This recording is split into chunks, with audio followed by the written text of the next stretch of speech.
The act of travel is an eye-opening activity that not only expands your view but is a major part of any country's economy.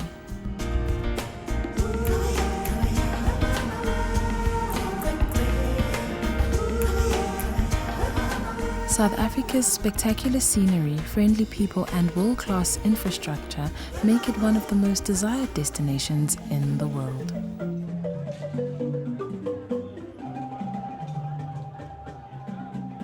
Despite tough global economic conditions, the tourism sector is steadily growing. But the idea that one has to go far in order to explore is quickly changing as the sector encourages local exploration. South Africa's history has been one of confrontation, but is now also known as one of reconciliation. World-class sites have been established to commemorate the country's past and celebrate its newfound unity. An area of tourism that is often overlooked is the question of the arts and tourism.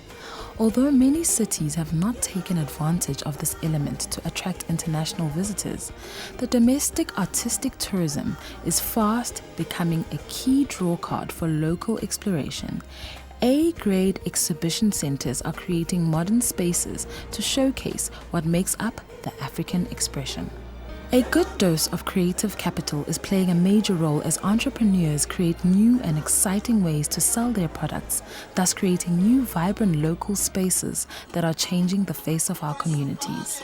South Africa has earmarked tourism as a key sector with excellent potential for growth, and a vast amount is being poured into changing the face of our spaces, making them vibrant, urban, and exciting.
Are you about that trending life? The looking good and all that slayage? Well, fear not, because Trends has all the fashion do's and don'ts for you to stay on point this upcoming season.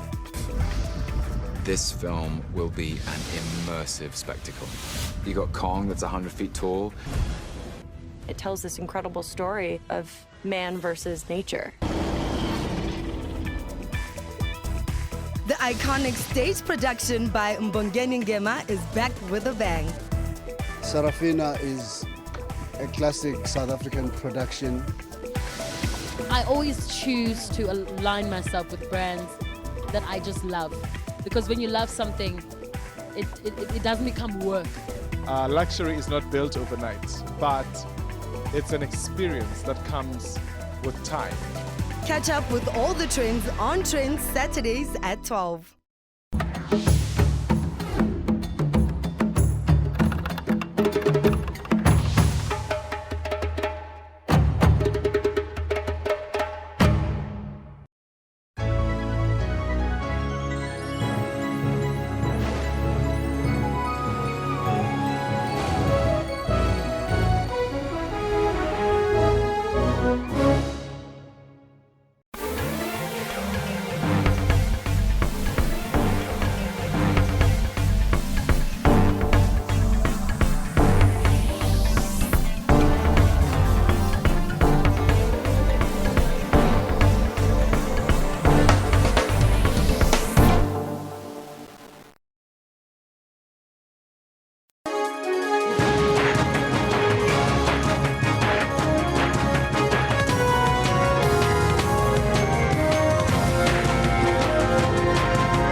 It's 900 hours Central Africa time on this Wednesday, and a warm welcome to the newsroom. I'm Elvis Preslin. I'm Kendall Mahamat.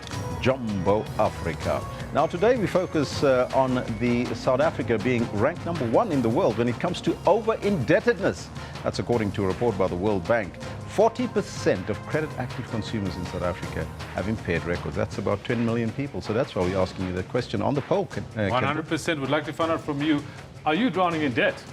So far, 109 votes in, 66% are saying yes, we are drowning. 34% are saying no. But there's also some comments in relation to the question that we posed. Or not. There's no comments on that one as yet, but we also focus on World Press Freedom Day today, as the United Nations has called on world leaders to defend media freedom. So the question we pose to you is, do you believe that our media is free in South Africa? You've experienced it year out through thick and thin, and we want to find out from you, do you believe that media in South Africa is free? Seeing that we've just celebrated Freedom Day, let's find out from Jacob Piri what he says about the media. Yes, the media is very free in South Africa. In many countries in Africa, insulting the president is suicidal. And that you are correct, Jacob. Tangai Serengere says, absolutely yes, if we can compare to other African countries. Question more, Trevino Fritz says, yes, we have been ranked higher than the UK recently. Jacob reckons, yes, our media is very free as compared to all other countries in Africa. In many countries, insulting the president is suicide. Edzi says, you don't own the factors of production. That is still under the world or the white monopoly capital, so no. Why is that, Edzi? These are some of your comments. You can keep them coming. We'll read them as we continue during the course of the day on the question as well as on the poll. Let us know what's on your mind. But right now, let's get down to business and take a look at today's headlines.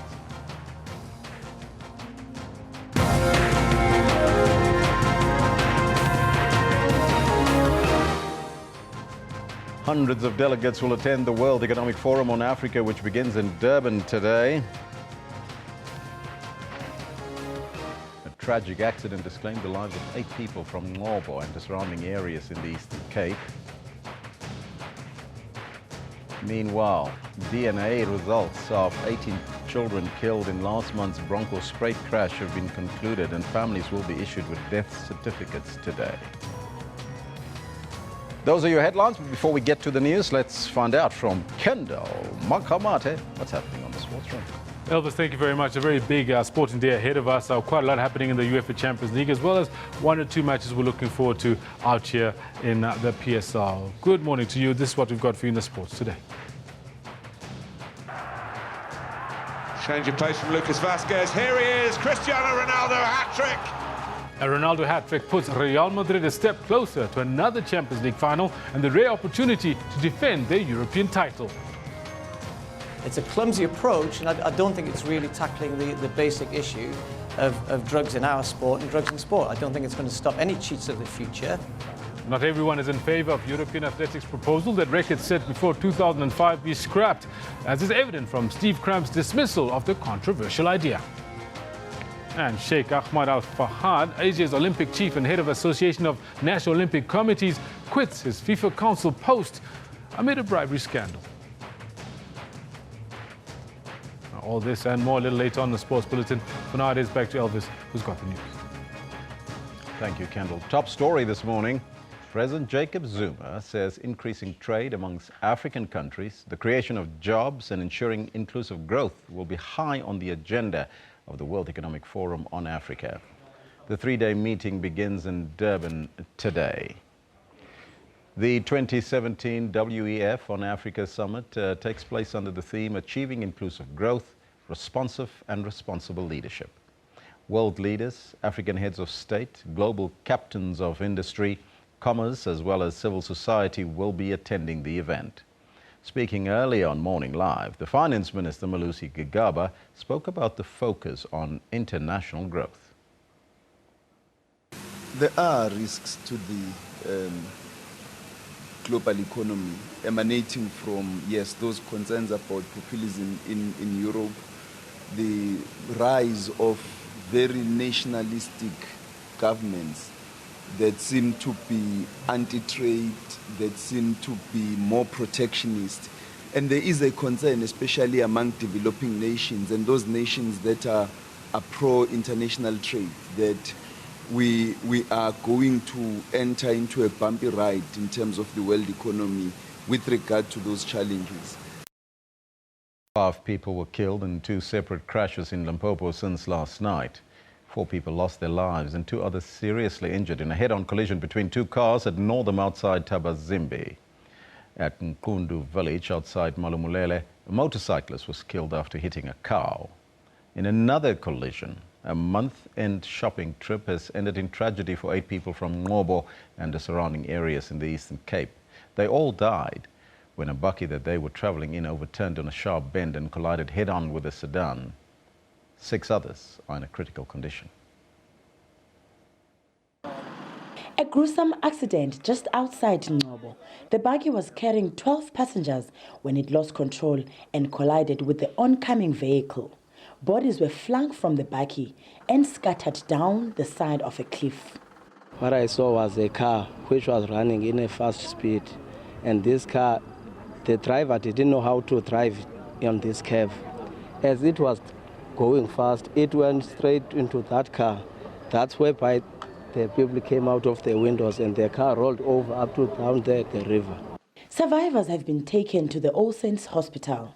There are 6 who have survived the accident, and out of the 6, the doctors are preparing to refer some of those who qualify to be referred because of their condition, as they all appear to be critically injured. The deceased are from Kulonqayi village outside Tofimvaba. The Ngobo municipality says they will visit families who have lost loved ones. We are going to take steps for these vans. These vans are not supposed to take people. They are not permitted to take people. So we are going to punish them. The road was closed to traffic for hours as traffic officials removed the bodies from the cliff. Zimkita Manqunana, SABC News, Ngobo. DNA test results of 18 children killed in last month's Bronco Spruit crash have been concluded, and families will be issued with death certificates today. 20 people were burned beyond recognition when the taxi transporting pupils home from school collided with a truck and caught fire. 18 of the deceased were school children. Taxi driver Amos Nguni also died in the accident, while a general worker at Rufano, Wonder Boy Masilela, died alongside his 2 sons. Nguni was laid to rest at the weekend at his home in Volvenkop in Mpumalanga. Memorial services will take place today and tomorrow at Sukoluma and Verena, respectively. Mpumalanga Community Safety spokesperson Joseph Mabuza says there will be a mass funeral this weekend. The bail application of 2 men accused of killing a 16-year-old boy in Colini in the northwest continues today. The bail hearing was brought forward following an urgent High Court application by their lawyers. A week earlier than expected, and with Peter Doorevaart and Philip Schutter again shielded from cameras, their lawyers told the new presiding magistrate, Makhaula Foso, that their clients could not bear the conditions in holding cells, and they needed urgent bail to continue to support their families. Mahlomola Musou's death sparked violent protests in the area. Residents want the suspects to remain behind bars. They would be happy with life sentences because what they did isn't simple. They don't want bail. That man must just bury that child. The 2 are facing possible additional charges, including kidnapping, defeating the ends of justice, and intimidation.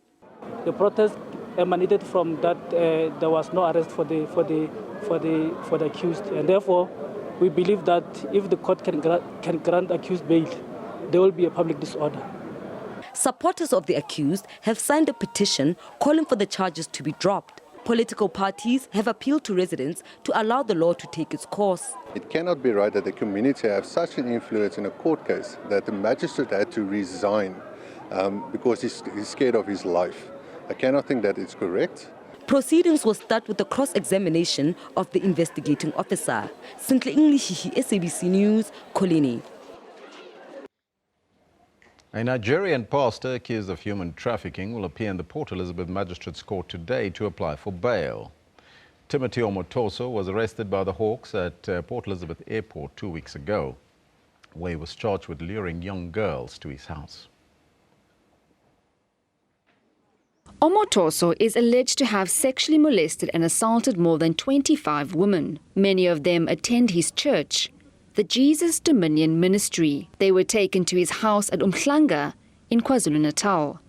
To date, only 2 women have laid charges. He is charged with a very serious crime, that of human trafficking, which is a Schedule 6 offense. And that requires that a lot should be done for him to be able to get bail.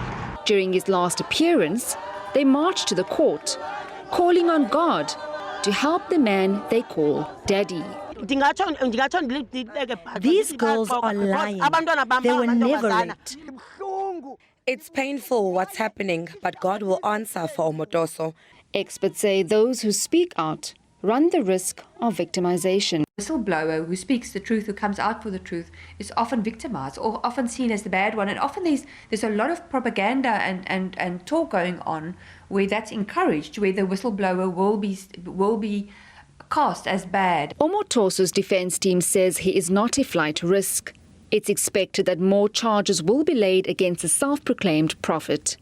Jade Lee Paulser, SABC News, Port Elizabeth. The United Nations Secretary-General Antonio Guterres has called on world leaders to defend media freedom. Now, this was part of his message issued for today's World Press Freedom Day. It was read by spokesperson Stefan Dujarric. Journalists go to the most dangerous places to give voice to the voiceless. He notes that media workers suffer character assassination, sexual assault, detention, injuries, and even death. The Secretary-General stresses the need for leaders to defend a free media, saying that this is crucial to counter prevailing misinformation. He also calls for an end to all crackdown against journalists because a free press advances peace and justice for all. And that is why we're asking you this question this morning. Do you believe that our media is free here in South Africa? Let me take a look at what you have to say in relation to that on the Twitter handle at SABC Newsroom, as well as on our Facebook page. Let's take a look. This one says from Tangai, South African media must be glad and believe we cannot ask for more media freedom if we look at the bodies that we have in this country, says Tangai. Commissar Mazibuko says no, because the President Jacob Zuma tell them what to publish. How is that possible, even Commissar? Where did you get that information from? This one from Malibongwe says they are free, but I feel like sometimes they are misusing their freedom, says Malibongwe. Peter Mofokeng says yes, South Africa is doing safely well in terms of media freedom. And Ikona Nazo says yes, but with many challenges, etc., censorship and one-sided journalism, with government attacks and city-wise journalism as well, and black news. What is black news? That's a new term, so to speak. Is that black newsrooms, perhaps? Well, Nazo there. Please let us know what's on your mind on the Twitter handle at SABC Newsroom, as well as on the Facebook page. We'll read them as we continue. Now, on the poll today, we're asking you the question whether or not you are broke. Are you broke? Do you still have money in your bank account? It's only a couple of days into the month, and some people are already broke. Now, while we celebrated freedom in South Africa last week, the sad reality is that we cannot run away from the desperate financial situation and the credit crisis the majority of South African workers face. South African workers are not enjoying freedom to the fullest if they are drowning in debt as it stands. South Africa is ranked #1 in the world. Did you know that? When it comes to debt, according to a report issued by the World Bank, more than half of South Africa's credit active consumers, that's over 10 million people, are over indebted. For more on this, we are joined here by the Credit Ombudsman, Nikki Lala Mohan, to tell us more. A very good morning to you, sir, and welcome. Good morning to you, Elvis, and morning to your listeners. Are we drowning in debt? Undoubtedly. In fact, before I walked in here, I watched your Snap poll. 66% today said, yes, we're in difficulty. That's exactly a snapshot. Your small snapshot is exactly what is revealed in the statistics. 23 million active consumers, 12 12.5 million impaired records. It matches exactly. You know, I watched that and I said, but that's quite scientific in terms of exactly what is happening in the workplace. Yes, we are. Yeah, because people expressing themselves and they know what the current situation is. Now, Debt Rescue showed that South African consumers owe the bulk of their monthly salaries to creditors. Yes. Where does this culture of indebtedness come from? Is it over-consumerism there? Partly and largely, but also, you know, there was a time when credit was freely available. If you had a good credit record, especially the personal loan market, that personal loan market with the highest rate of interest was very attractive. And people took a lot of those personal loans. Those personal loans attract the highest rate of interest. And after a while, people started getting into trouble. So you borrow from Peter to pay Paul. So you take another personal loan to service the other personal loan. And you just get yourself into a debt spiral. And you need to get out of that. You really need to get out of that. When we take a look at that particular record, 12.5 million, as she says, you know, that it's got credit impaired, where is the debt being manufactured? Is it for personal loans only, or is there something else that's being? Look, a lot of it is in the micro loan, personal loan sector. Majority is there, but there's a fair amount that takes place in the retail sector as well, clothing sector. A smaller amount in terms of the vehicle finance sector, a much smaller amount in terms of the home loan market. But so your bulk upper is in terms of that personal loan. It's because it's easy to obtain, because it's unsecured, you're going to get a higher rate of interest, but it's easy to obtain. And because you're going to obtain it, people phone you, do you want a loan? You say yes, even if you don't need it. Let's just go back to that snap poll that you were referring to earlier. We're asking the question, are you drowning in debt? We also got the hashtag junk status, debt junk, debt counseling, WEF Africa 2017. 138 votes in thus far. 63% are saying, yes, we are drowning in debt, and 37% are saying, no, we are not. Now, that's exactly what we're talking about. That means the bulk of South Africans are in trouble. Yes, they are. Yes. What do we do about this, and how can this be rectified, you think, Mr. Martin? I think we need to be a bit more prudent in terms of our borrowing. We need to differentiate firstly between good credit and bad credit. Is there such a thing as yes, good and bad? Yes, there is such a thing as good credit. Buying a house is good credit because you have an asset in your name that will appreciate. Sometimes buying a car also can be good credit because you need it to economically survive to go. The bad credit is the one that you're buying the sneakers that you don't need, those beautiful sunglasses that's bad credit. Bad credit is buying groceries on credit. That's bad credit because you are borrowing money to live. That's kind of bad credit. So there is a distinction. So distinguish between good and bad credit. Again, you spoke about consumerism, want and need. Distinguish between, do I need this? A want and a need. Is it essential or is it a nice to have? Make that important distinction. But most importantly, when you are in trouble, communicate with your lenders. Running away doesn't help. They will reduce your monthly repayment, allow you time to breathe, space to breathe, to overcome your difficulty. And if you manage your affairs prudently, it's a time management thing. You need to commit that for a year I'm going to go on a credit diet. Yes. That's what it's all about, going on a credit diet. And if you survive that diet period, you'll find that you loosen up, you have more avenues in terms of finance, etc., and you'll build a culture of saving. I like what you said there. It's about distinguishing between want and need. Absolutely. So it's a simple exercise. Yes. Draw up a spreadsheet. Yes. 2 columns, want and need. Yes. And for those that you want, you have to save for it. Absolutely. Absolutely. Now, if people need to know more about this, what sort of advice would you give them firstly, and where can they get more information if they are over-indebted? Look, they can contact our offices. I'll leave the SMS number, 44786. We'll look into what is the reason for the over-indebtedness. If there is reckless lending, we can help you. Or alternatively, we can refer you to a debt counselor to go into debt counseling where all your finances are rearranged. You pay a lower amount. There is some negative to that because once you go into debt counseling, you're out of the credit market until you settle all your debt. So you're going on that diet that you're referring to? That's the diet that you're going to, but it's a permanent diet for a long time. And it's not one way, oh, I've lost the weight now. You've got to go right through until the end, until the goal is reached. For those that are sitting now at home and knowing that they're having an income on a monthly basis, but almost 80% of that money flows out in the first couple of days of their salary, what else can they do? How can they save to get to that next level to be financially free? Yeah, that's a bit of a difficult one because 66% of us are already there. The best way to do, is to curb your spending. You'll have to take it easy. Spending on luxuries, spending on non-essentials, drinks, food, eating out. You'll just have to, that little that you have, you must manage it to go right to the end. And if you can't manage it, then find something else to supplement your income so that you manage the end. That number again, 44786. That's it's the SMS number. And it's a please help you will number. call them back. We call them back.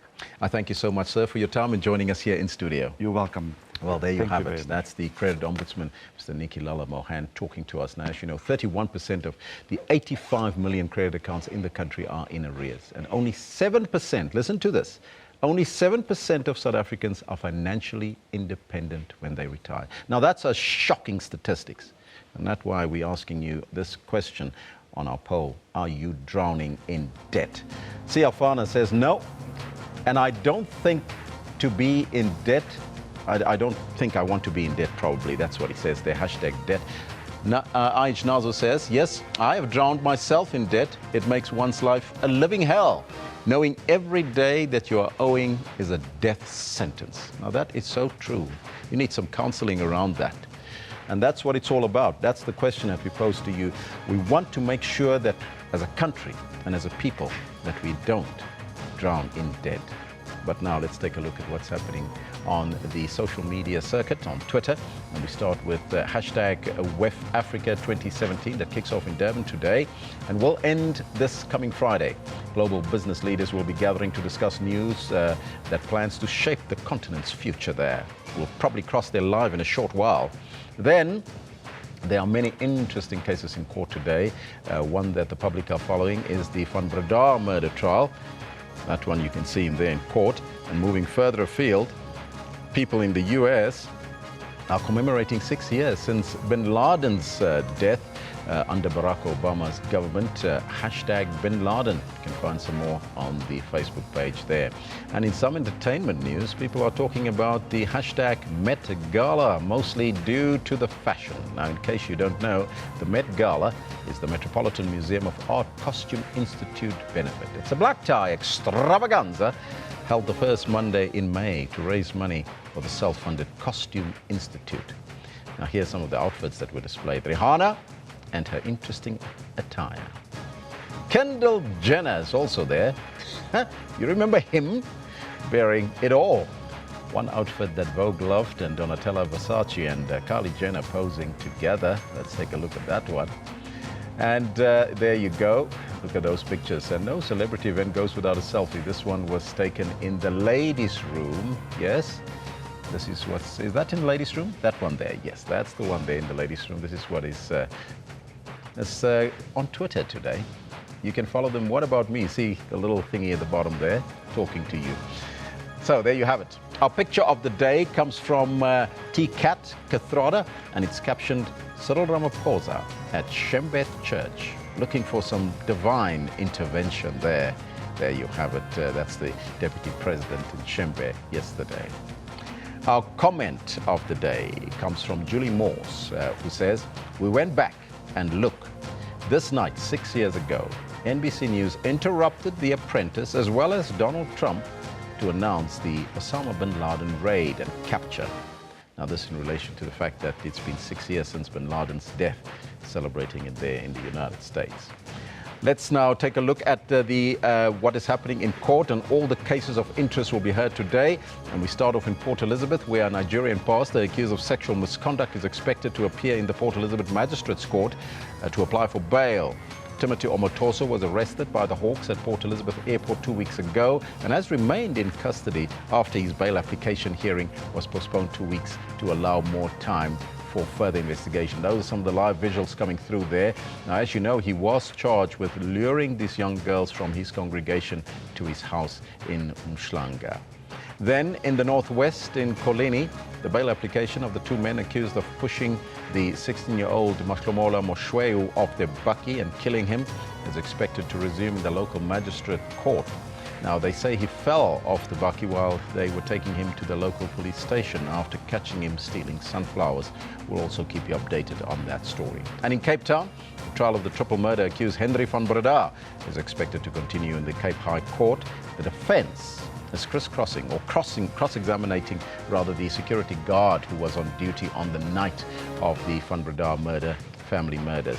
The 22-year-old Henry is facing 3 charges of murder, 1 of attempted murder and another of defeating the administration of justice. The state alleges that he killed his parents, older brother and seriously injured his sister at a Desalza estate in Stellenbosch in January 2015. Van Breda pleaded not guilty to all the charges. We'll keep you updated of all of these developments on these cases. But first, let's take a short break and we'll be back right after that. We continue our quest and our focus this morning of South Africans. You, me, drowning in debt. Stay tuned.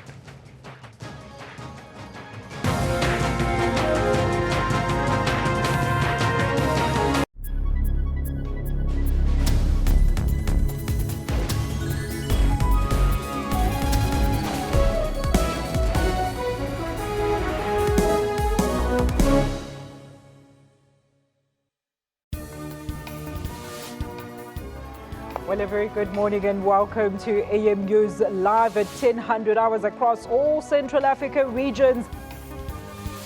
A fitting send-off for a revolutionary giant, a life dedicated in service of the people. The result means that the Swallows are out of the ABC Multiple League and drop to the amateur 4th tier of South African football, the SAB League. Tune in on AM News every Saturday and Sunday from 10 hours.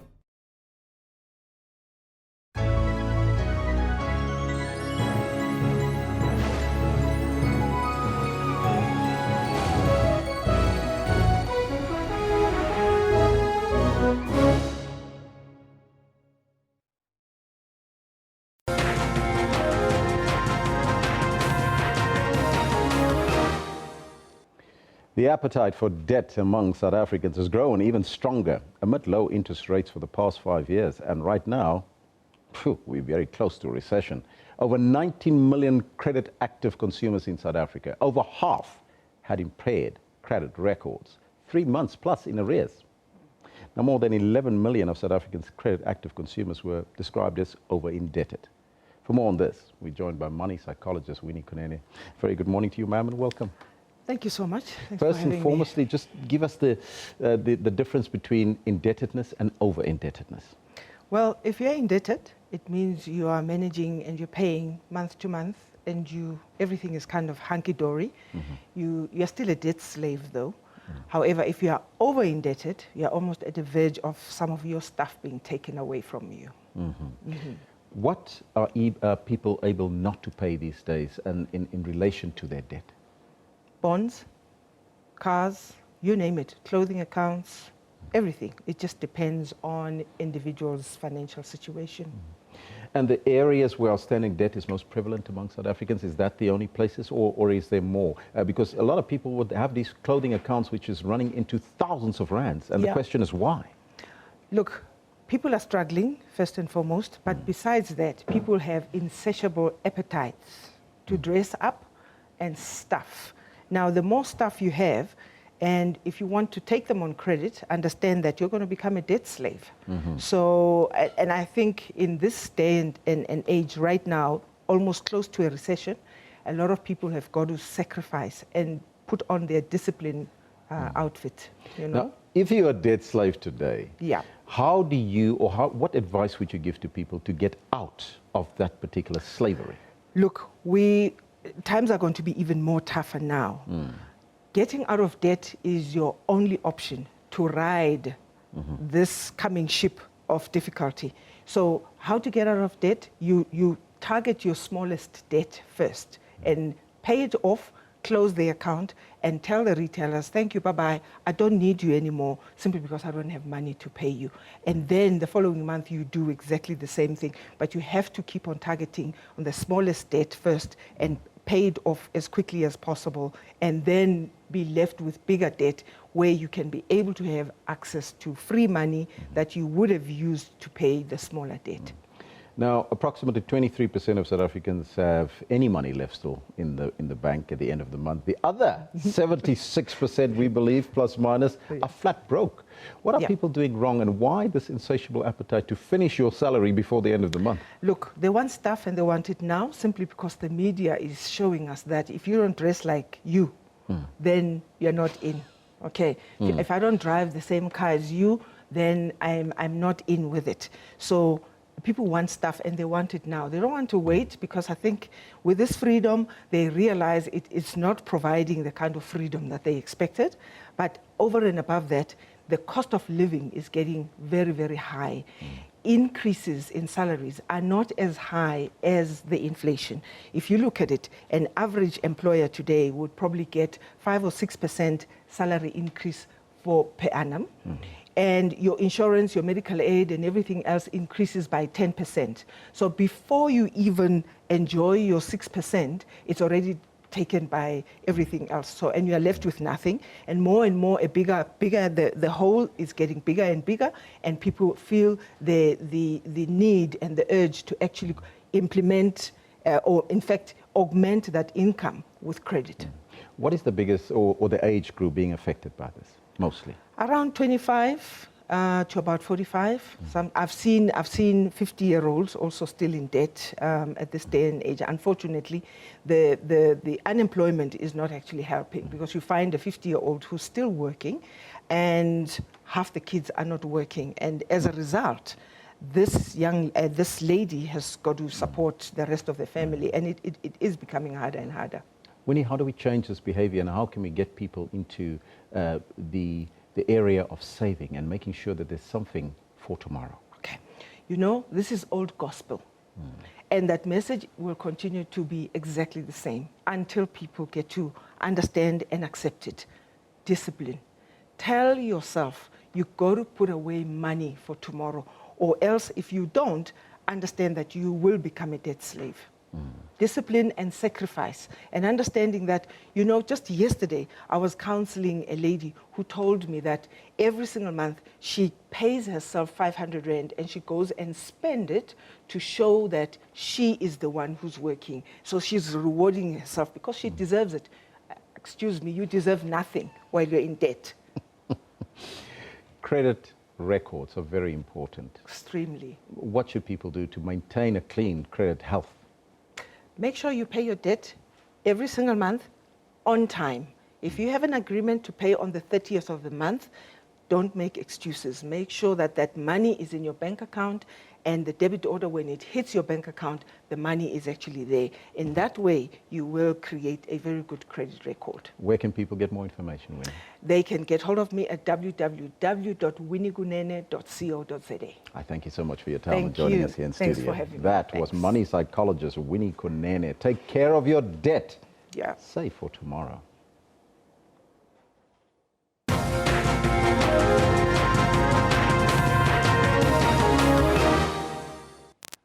Breaking news now.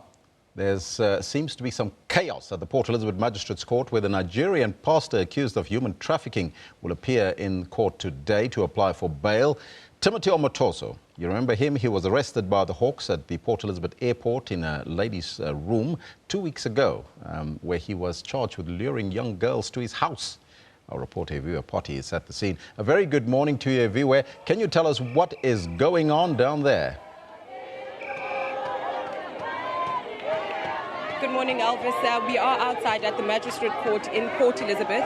I can tell you that earlier on this morning, our fellow reporter, Jade Lee Paulser, is inside Court 22, where Tim Omotoso will be making his appearance for a bail application. However, just before that, the SABC is also putting forward an application to, get access within the courts and maybe bring some live coverage coming straight from the court inside. That is Court 22, which is today. I'm uncertain, though, what is happening inside there, Elvis, as you know, there is no communication. They aren't allowed to have any communication with the people that are outside. However, earlier when we did try to check outside Court 22 within the Magistrate Court, there is the TRT Tactical Response Team police officers that have been stationed outside that court, as there were large numbers of people, congregants as well as community members, those that are pro in supporting Tim Omotoso and those who are calling for no bail and, calling for the justice system to be very strict and look deeply into this case. You'll remember that the first time he appeared in court was on the 21st of April, and he was arrested on the 20th.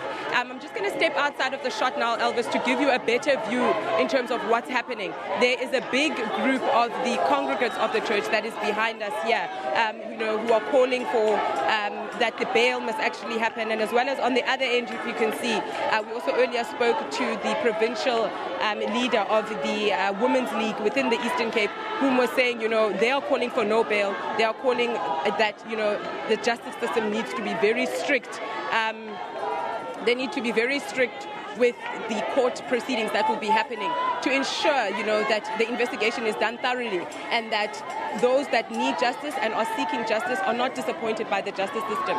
We will be standing outside here, and probably later we'll bring you in terms of an update. Jade Lee Paulser, who will be inside, will bring us an update in terms of what the court proceedings are, whether bail application has been granted or whether this court proceedings will actually be postponed to a later date. Those opposed to him getting bail, I see on the other end of your picture there, women dressed in green. Is that the ANC Women's League?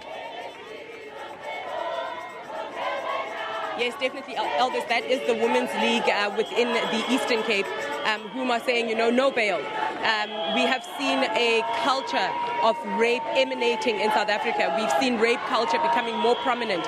And instead of seeing people stand in unison with those, whom are calling for justice against their alleged perpetrators, we are actually seeing community members stand together with those alleged perpetrators. So the ANC Women's League has come out here this morning to say, no bail until this investigation is done thoroughly, so that those whom are, calling for the justice system to be in their corner also feel protected at the same time.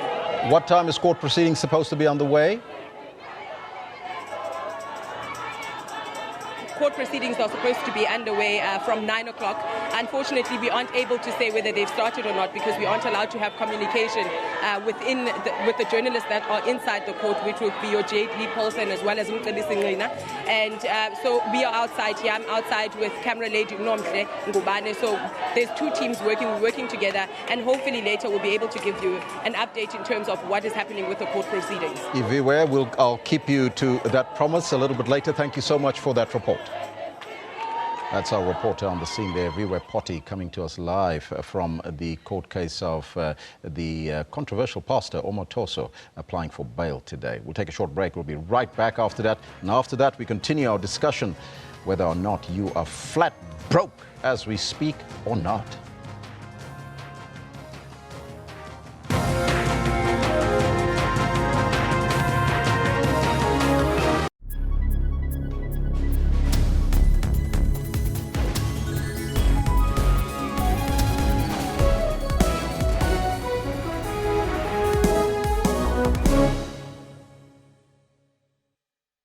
If you ask this Irish master whiskey distiller why sometimes whiskey is spelt with an E and sometimes without, he'd say, "Oh, to be sure. Are you fair so good, look? It's the whole thing. They're back and to get off in the whiskey without the E." Yeah, didn't catch that. But if you asked us the difference, we'd tell you that every whiskey from around the world is spelled without the E, except for Irish and American whiskies. Cheers. Tops at Spa. Good whiskey, good advice, no Irish accents. A presumed U.S. drone strike in the south of the country has killed 3 al-Qaeda suspects. Death toll in Yemen's 18-month-old civil war now stands at about 10,000. people get killed or die and are actually buried before they're recorded. And we don't have a way of recording that, but we know the numbers are much higher. Water restrictions are to be imposed on villages in and around the Nkomazi municipality. Pumps can't pump the water because there's no water in a river. And if the water is coming back, then it's full of mud. Those who can pray and those who can do any miracle to make sure that we've got enough rain, give it a try.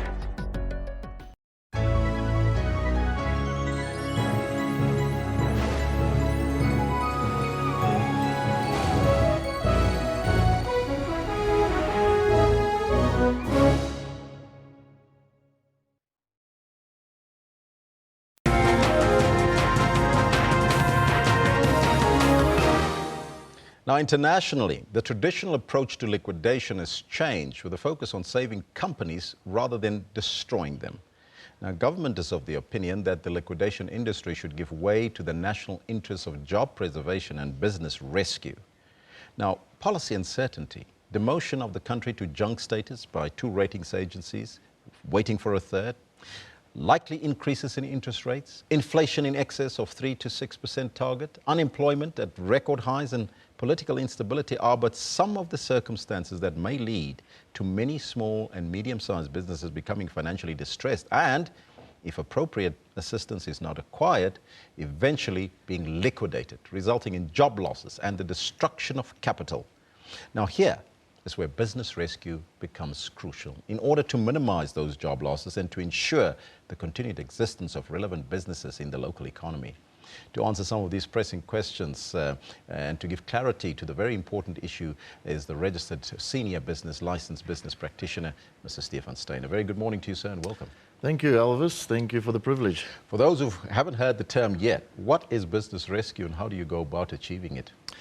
Elvis, well, the shortened version of the answer is the business rescue was brought in as part of Chapter 6 of the New Companies Act, that came in 2011. And what the government wanted to do is to save jobs. You know, it costs about 500,000 Rand to create a job and sustain it. So keeping 1,000 jobs is a billion Rand in economic value. So it's exceptionally important to try and see all avenues before it goes into liquidation. Now, yes. So what it is basically a business. It's for close corporations and companies that are struggling to pay their debt. Now, many times people say, "What is my debt?" And they always seem to not consider the SARS issue. You know, many times businesses that we've seen, they start not paying the VAT, and they don't regard that as debt. However, that's one of the first signs that you have to start looking for help, is when you cannot pay your VAT. It's a very simple answer. We're asking the question to consumers really this morning whether or not they're drowning in debt, but we've also seen businesses in debt and the rescue that you're talking about. Is there a sense that there's an increase in businesses that needs rescuing?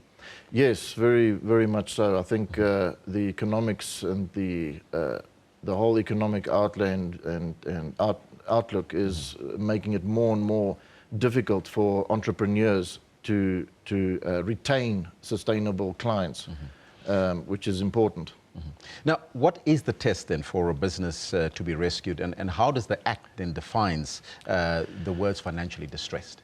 Well, the Act was broadened with regards to what is financial distress. It's basically a cash flow question. You know, can you pay your debts when they become due? You know, you have to pay SARS or VAT or something and you can't pay it. That's when you're distressed. That's when you seriously have to look at it. Entrepreneurs tend to wait too long, and that is very, very detrimental on the success rate. But with regards to the process of putting a business into business rescue, it's always important to maybe go and see your lawyer or your accountant, someone who understands how it's done, and it's quite easily. It's easily put into business rescue. The numbers at the moment is about 500 businesses per year going into business rescue. There's currently about 1,200 businesses in business rescue. You know, so that sounds diabolical in terms of where we're looking at our financial outlook for the country and the economy. Yeah, well, if the new act wasn't there, those would have been liquidations. Yes. So I think it's something positive to look at, that there is a lot of assistance in, for instance, what the CIPC have put forward, and the government institutions are trying to help business rescues. Now, the role of the business rescue practitioner, what is that, and how is the practitioner remunerated for the work that he's doing to rescue this business? Well, first of all, a business that is struggling, the members of the CC or the PTOR Limited, they file at the CIPC to go into business rescue. It's no cost to it. And then they're in business rescue. And then they have 5 days to appoint a practitioner, which the list of practitioners are on the CIPC website. And then after that, they have somebody to mediate the whole process with the creditors. So the stress levels of the entrepreneur is reduced considerably because someone else is doing all the fighting. Yes. Now, since business rescue is in place in South Africa, what is the success rate? Well, it's you know, the definition in the marketplace with regards to the success rate, it's quite wide. However, us at our firm, we see how many jobs we can save, and how much economic value we can save. So businesses that come in early in business rescue, the success rate's 80% above. And the ones that we've been involved in the last 3 years, I think we're at 90%.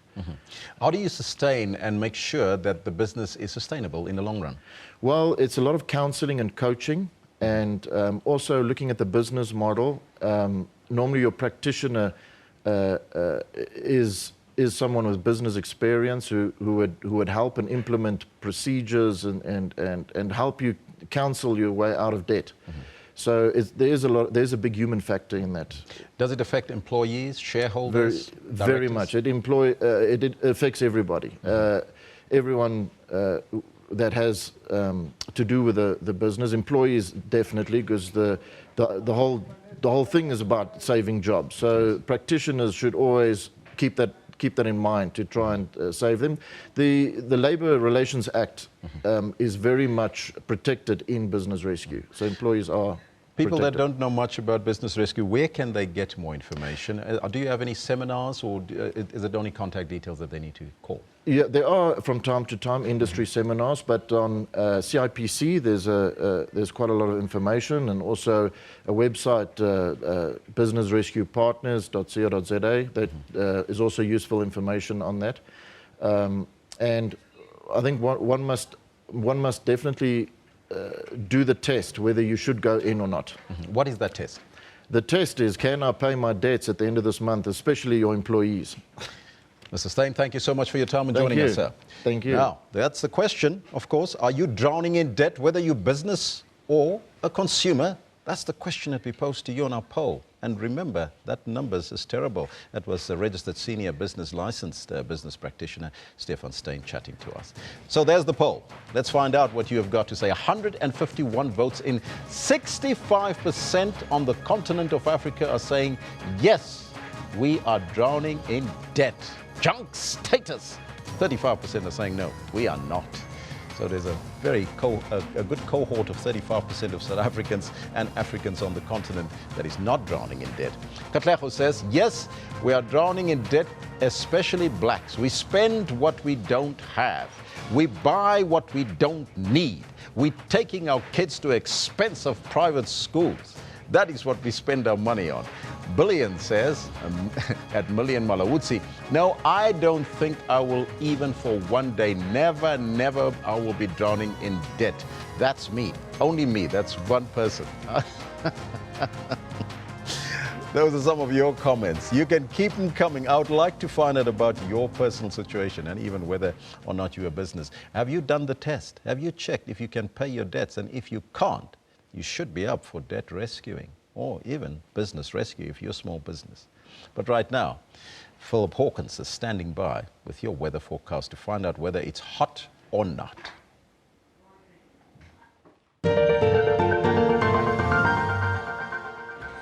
Yeah, thanks a lot. Well, let's find out what's happening in your weather for today.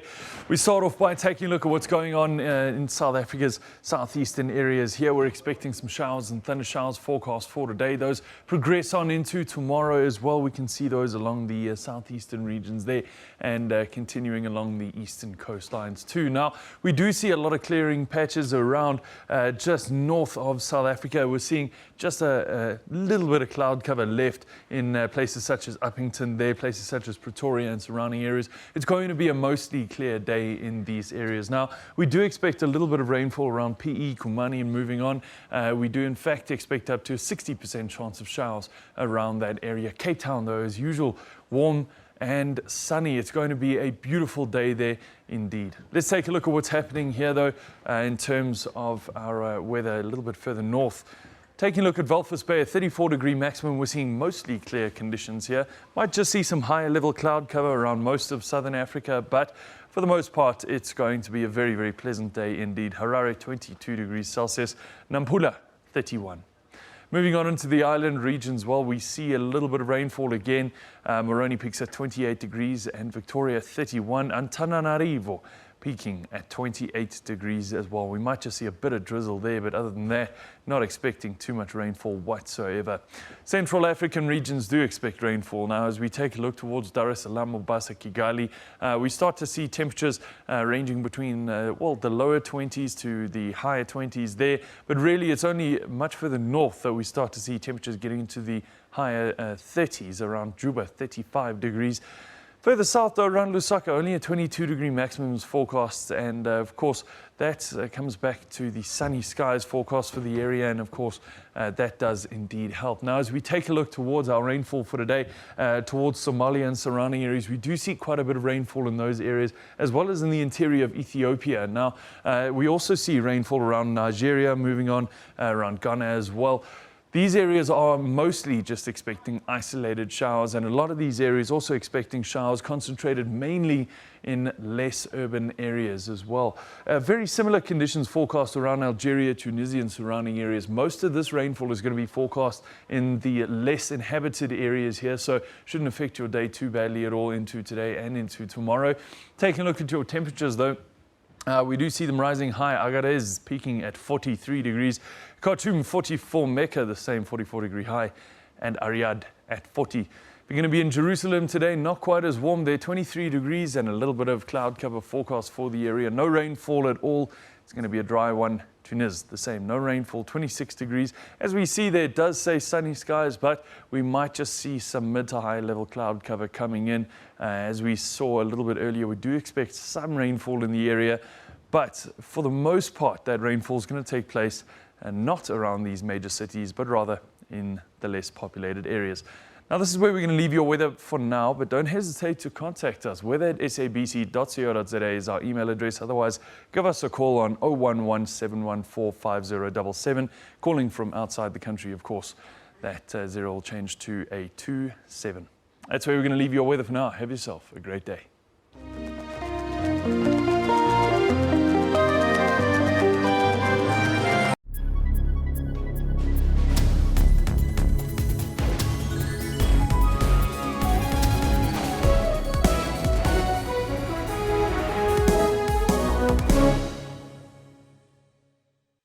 A presumed U.S. drone strike in the south of the country has killed 3 al-Qaeda suspects. Death toll in Yemen's 18-month-old civil war now stands at about 10,000.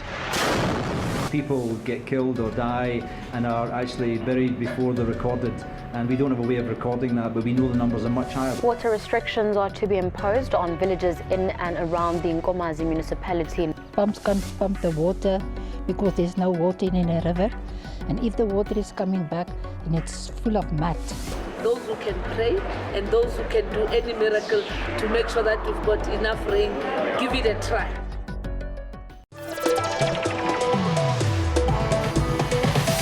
A top 5 rated horse racing event in the world, fashion is a highlight for those in attendance.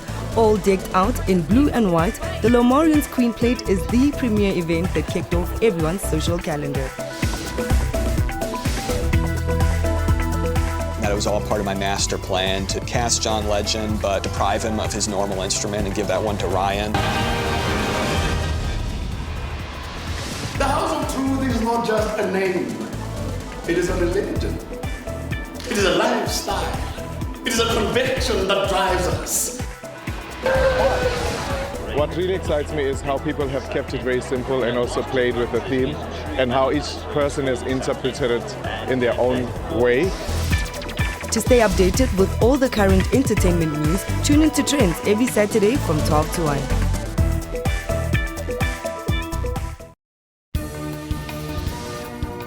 We make sure to be where news is happening, both locally and globally. For the latest business news, stay with us. From South Africa to the world, we've got all your latest sporting news.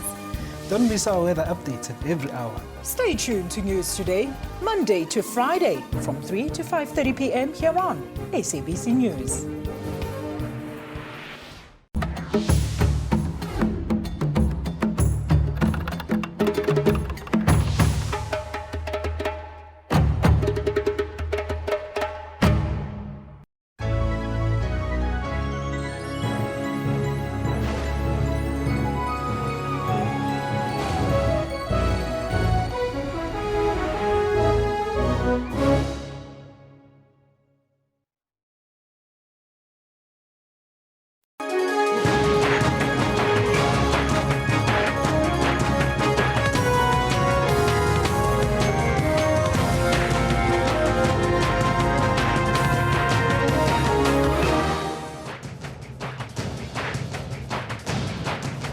Welcome back to the second hour. It's 10:00 hours Central Africa time here in the newsroom. I'm Elvis Preslin. I'm Kendall Makamati. We'll be with you until 12 o'clock. The focus of our poll today is on South Africa being ranked #1 in the world when it comes to over-indebtedness. Now, that's according to the World Bank.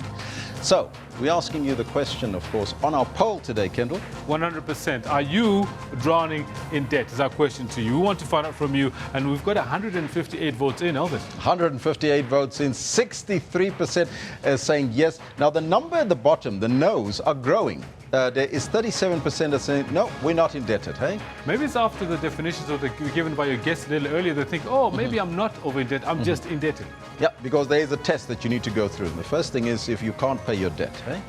Aich Nazo says, yes, I have drowned myself in debt. It makes one's life a living hell, knowing every day that you are owing is a death sentence. Christian Kleinland says, no, your panelists don't get it. Most of us now borrow to survive. Nothing to do with Joneses. Selling everything in your house. Yeah, now that's a bad one. Hey, selling everything in your house just to survive. Katlejo says, yes, we are drowning in debt, especially blacks, because we spend what we don't have. We buy what we don't need. We are taking our kids to expensive private schools. Billion Mulaudzi says, no, I don't think I'll even one day, never, never drowning in debt. That's me. These are some of your comments coming through. Please keep them coming. We'll read them as we continue. But hey, we're celebrating World Press Freedom Day today. This is as the United Nations has called on world leaders to defend media freedom. So we're asking the question. We want to find out from you, do you believe that our media is free in South Africa? Well, on the Twitter handle at SABC Newsroom, as well as on the Facebook page, Manix says, yes, the media in South Africa is free. In other countries, media houses have been closed and shut down. Says Manix. He's from Zambia. Tangai Singere says South African media must be glad and believe it cannot ask for more media freedom if we look at bodies. Those are the bodies that we have to protect us, like Sanef. Komazar says no, because the president tell them what to publish. Malibongo Manyonya says they're free, but I feel like sometimes they're misusing their freedom. Keep them coming. We'll read them as we continue. But right now, it's time to get down to business and take a look at your news headlines.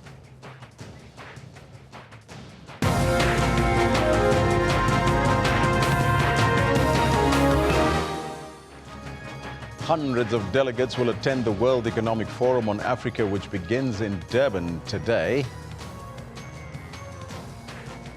A tragic accident has claimed the lives of 8 people from Ngobo and the surrounding areas in the Eastern Cape. Meanwhile, DNA test results of 18 children killed in last month's Bronco Spruit crash have been concluded, and families will be issued with death certificates today.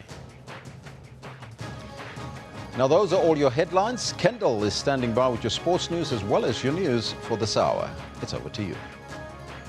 Elvis, thank you very much. Good morning to you. Before we get into the news headlining for today, let's give you what's happening in the world of sport.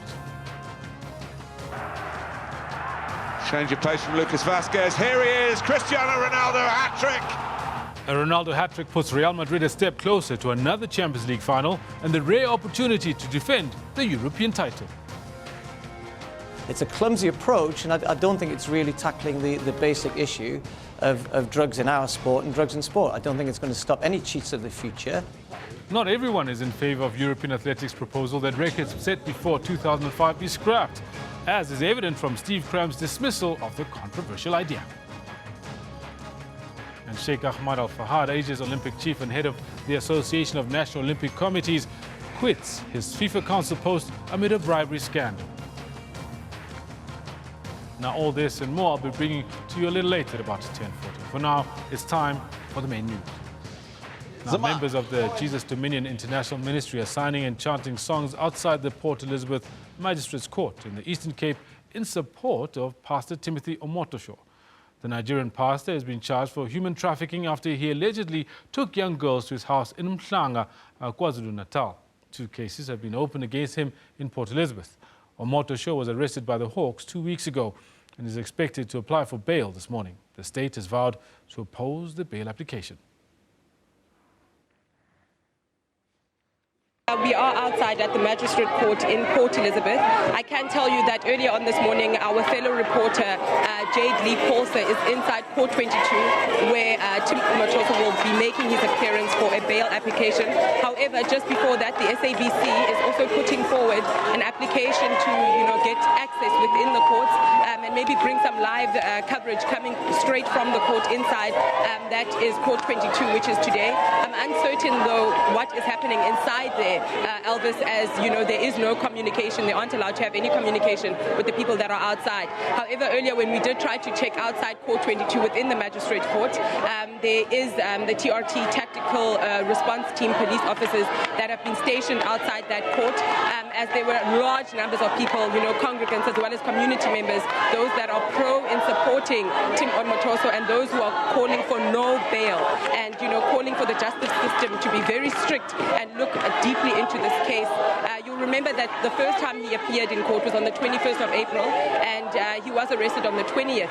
I'm just going to step outside of the shot now, Elvis, to give you a better view in terms of what's happening. There is a big group of the congregants of the church that is behind us here, who are calling for that the bail must actually happen. And as well as on the other end, if you can see, we also earlier spoke to the provincial leader of the Women's League within the Eastern Cape, whom was saying, they are calling for no bail. They are calling that, the justice system needs to be very strict. They need to be very strict with the court proceedings that will be happening to ensure, that the investigation is done thoroughly and that those that need justice and are seeking justice are not disappointed by the justice system. We will be standing outside here, and probably later we'll bring you in terms of an update. Jade Lee Paulser, who will be inside, will bring us an update in terms of what the court proceedings are, whether bail application has been granted or whether this court proceedings will actually be postponed to a later date. That was our reporter, Evi Wapoti, speaking earlier out in Port Elizabeth on that matter. Now, President Jacob Zuma says increasing trade amongst African countries, the creation of jobs and ensuring inclusive growth will be high on the agenda of the World Economic Forum on Africa. The 3-day meeting begins in Durban today. The 2017 WEF on Africa Summit takes place under the theme Achieving Inclusive Growth, Responsive and Responsible Leadership. World leaders, African heads of state, global captains of industry, commerce and civil society will be attending. Speaking earlier on Morning Live, Finance Minister Malusi Gigaba spoke about the focus on international growth.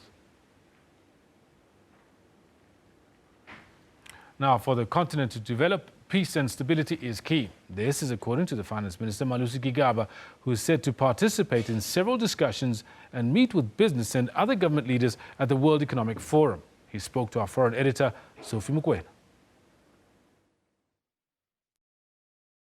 to me that there hasn't been a very coherent way of engagement among the different ministers looking at the totality of the challenges presented by the continent and how we act together in our different spheres to work towards realizing the objectives of Agenda 2063. There is a greater need for us to align our activities so that we don't act in our different silos, because those of us who are managing the economy are interested in the peace, and those who are managing the peace process are also interested in economic development, because there is a direct relationship between the two. And so there will have to be greater conversations, not only at the heads of states level, but at the level of the ministers, to focus on all the important building blocks of Agenda 2063 and what we need to do in order to realize those objectives. But Agenda 2063 already points us towards what we need to do, and I think with that framework we are in a much better position to engage, because we would like to see African countries, especially stronger economies, not retreating in terms of their African peace and stability commitments. Countries like South Africa have to continue playing an increasing role in ensuring peace and stability on the African continent, so that we can see our economies flourishing, our countries stabilizing, and to ensure that we manage the migration of people in a better way, in a safe way, and people migrate out of choice in order to make a positive contribution to the economies of the rest of the continent. And from foreign again, the other question is the issue of the famine that has become a problem on the continent. We saw what happened in South Sudan, in Somalia, and that part of Kenya. We saw the Secretary General of the United Nations, Antonio Guterres, visiting the continent. Are we doing enough as the continent to help those countries that are experiencing drought? You know, the question of how much are we doing, or how much do we think we are doing in terms of those who are experiencing drought and famine, will forever remain a heated debate, because you may think you are doing enough, and the people who are the recipients of your support may feel that you are not doing enough. I think we do need to continue increasing our efforts, but we can only act within the resources capacity that we have. And we need to try and increase those resources. So there is a correlation between stabilizing our countries, increasing our resources by growing our economies, so that we can be able to contribute towards the peace and development effort on the African continent. We are willing to continue to play our role. And for us to be able to do that, we must have strong economies backing us up. Because at the end of the day, Africa must rely on her own resources to address the challenges that we face. We cannot continue to go to the outside world and ask them to help us resolve the problems that we ourselves create. We need to resolve our own problems using African leadership and African solutions, as well as African resources, so that we can continue to affirm our independence and sovereignty as a continent. If we have to go and seek assistance from somebody else, it must be because from what we have, we've done everything and have reached our limit. Now, the head of the World Economic Forum Africa, Elsie Kanza, says the forum will look into the problems of famine and the myriad challenges facing the continent, amongst which is continued conflict in Africa. Our foreign editor, Sophie Mukwena, also got the opportunity to speak to Elsie Kanza before the start of proceedings today. One of the critical issues that we have to grapple with as a continent, it is the problem of peace and stability. We've seen pockets of conflicts on the continent, and for many, this is one thing that is a deterrent in terms of investment. As the World Economic Forum Africa, are you going to look at such issues?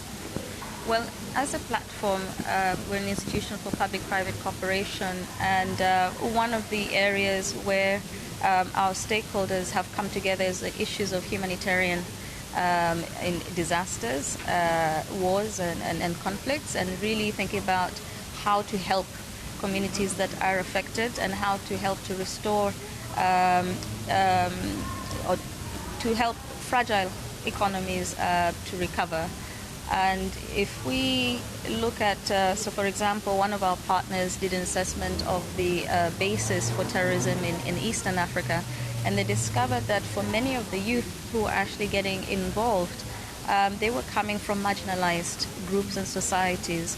So this kind of insights, which we help our stakeholders to generate, has led to a rethink of how to help youth and create livelihoods where with groups that are marginalized and are not connected, as well as how to deal with refugees in new ways, whether it is coming up with new ways of providing assistance using mobile technology, and then just broadening that back to helping governments that mainly are involved in the business of maintaining peace and security in the continent collaborate with business where possible to ensure that economies go on. So governments, provide the protection, but businesses create the activities that allow people to live.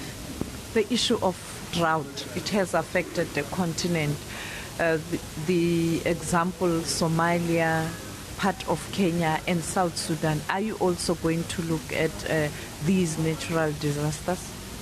Absolutely. One of our co-chairs, Winnie Byanyima from Oxfam, is a major advocate at the moment about the 3 ongoing famines. That should be a serious concern to all of us because we actually have people who are dying.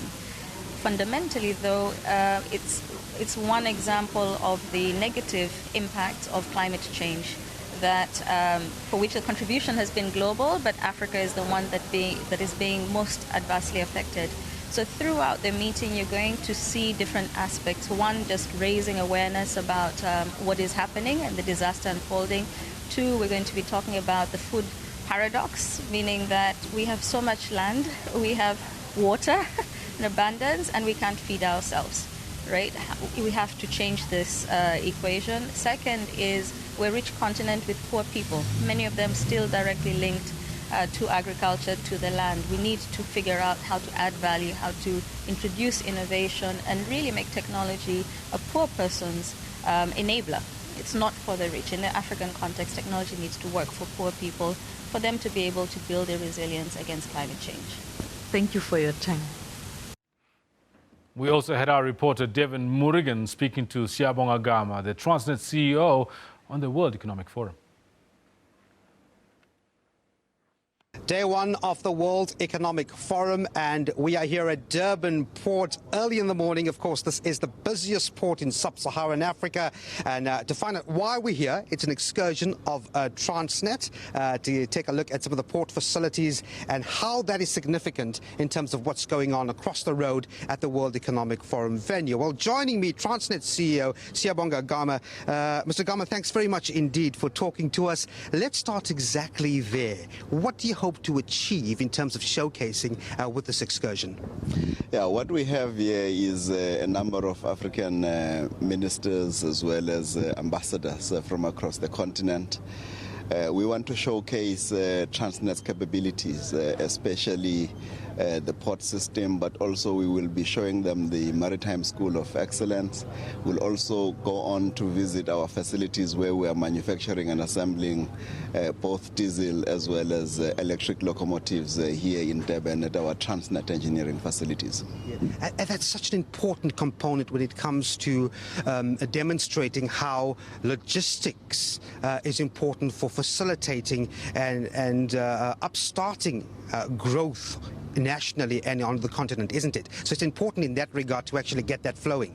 Yes, it's quite important, and I think when you look at our theme of inclusive growth, a lot of people say, look, we didn't know that Transnet can do all of these things. For many years, a lot of them have been going to countries across to Europe, but now as we begin to demonstrate the core capabilities and core competencies of Transnet, a lot of them are saying, look, this is the time for Africa. It is about African Africans doing things for themselves, why don't you, Transnet, partner with us across the length and breadth of the continent in terms of an integrated logistics planning and development framework, but also to begin to say, how do we create the kind of infrastructure that is going to enable intra-African trade? But you need political will for that, Mr. Gama, and you've raised this concern before as well. Are you getting that from other African governments? Yeah, I think what we see now in the African Union with the different heads of state that run different corridors. For instance, our president runs the North-South corridor. What we are beginning to experience now is that there's a lot of political will, but also there is also a turn in terms of saying, when we talk about the African Renaissance, what is it exactly? How do you give expression to it? And I think a lot of them are beginning to say, look, let us see what is it that we can do amongst ourselves and with each other so that we can grow intra-African trade. We can also begin to say, how do we fund infrastructure? How do we create the infrastructure that is going to debottleneck the facilitation of trade? Two more questions. When we look at the concept of inclusive growth, something that's been really dissected across the road at the venue, at the World Economic Forum venue, how do you connect that with this excursion, inclusive growth, and the facilities and operations of Transnet? How does the two tie in? The tie-in is quite simple. I think what we tend to do and say is that, imports and exports are part of a dynamic logistics chain. What we do at Transnet affects not only South Africans, but it also affects people on a global scale, because the goods and commodities that we move, they go to different places. So they will affect even a person in the rural area. So when we say inclusive growth, so you'll find that when you talk about Transnet, when you eat your food in the morning and it's been imported from somewhere, or you touch an electronic product, you are touching something that's probably been on a container, on a ship, in a port. In South Africa or on rail, and it's been moved from a port in Durban into Johannesburg or into Pinetown or anywhere else in the country. So we want people to have a better appreciation in terms of how the role of international trade works, or who are the key players, and how they themselves can begin to understand more about what happens. But also, we've been talking about the concept of the oceans economy. And we've been saying, when we talk about inclusive growth, what is the number of jobs that we can create as a country if people can then just turn into the oceans economy, look at Operation Pakisa, and say, what are the kind of activities that could take place? We are also looking at how the youth, women can also participate in terms of maritime activity. These are areas which hitherto have not really, been exposed to other people. It's really been the preserve of males.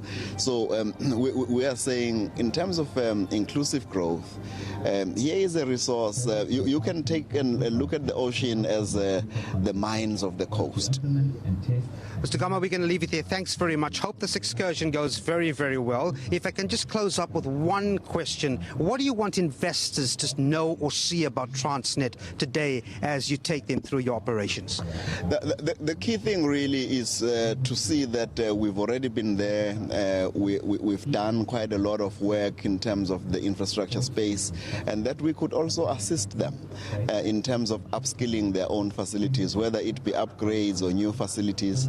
That as South Africa, we are ready to assist in terms of the whole notion of inclusive growth, economic development, the creation of employment, and making sure that we better the lives of everybody on the continent. Sibonga Gama, CEO of Transnet, thanks very much indeed for talking to us. And of course, that's where we leave it. We're at the Port of Durban. Today has got a host of activities showcasing to investors the operations of Transnet. We'll bring you up to date in terms of what the agenda looks like for this afternoon with the investors later on in our bulletins. Bye for now. Now, on a day when we're dealing as our focus on the microeconomy and the indebtedness of South Africans, we're also dealing, as you've heard, on the macroeconomy of Africa. And that's why Elvis is talking to Oxfam. Elvis? Thank you, Kendall. Now, the World Economic Forum Africa will bring together political as well as business leaders from across the continent to discuss how to achieve greater growth and equality. International organization Oxfam has called attention to the crisis of inequality in Africa. Now, for more on this, we are joined in our Durban studios by Thembinkosi Dlamini. He's the Senior Economic Justice Manager at Oxfam. A very good morning to you, sir, and welcome. Thank you. Good morning. Now, obviously, when we talk about the World Economic Forum and we talk about Africa, a number of times inequality comes to mind. What is the sort of issues as Oxfam that you want to be addressed at the World Economic Forum? Yes, indeed, we think the issue of inequality has reached alarming proportions, especially in the African continent. We say this because we do know that the sub-Saharan Africa section has achieved the high levels of growth in the past 10 years. However, the challenge seems to be that the growth that has been achieved has not translated to better living conditions for the poor segments of our population, such that if you look at South Africa, for instance, 3 billionaires who happen to be white males, they own the same wealth as 50% of the population of South Africa, which is not good at all when we know that inclusive growth is about an economy that serves the people as compared to an economy that serves the few people who are the rich members of society, as it were. What is some of the main things that you think that African countries and African leaders are doing wrong when it comes to economic growth, and particularly speaking to inclusive growth? Yes, the question becomes, what are the interventions that are being put in place by the state in order to encourage the people's participation in the mainstream economy?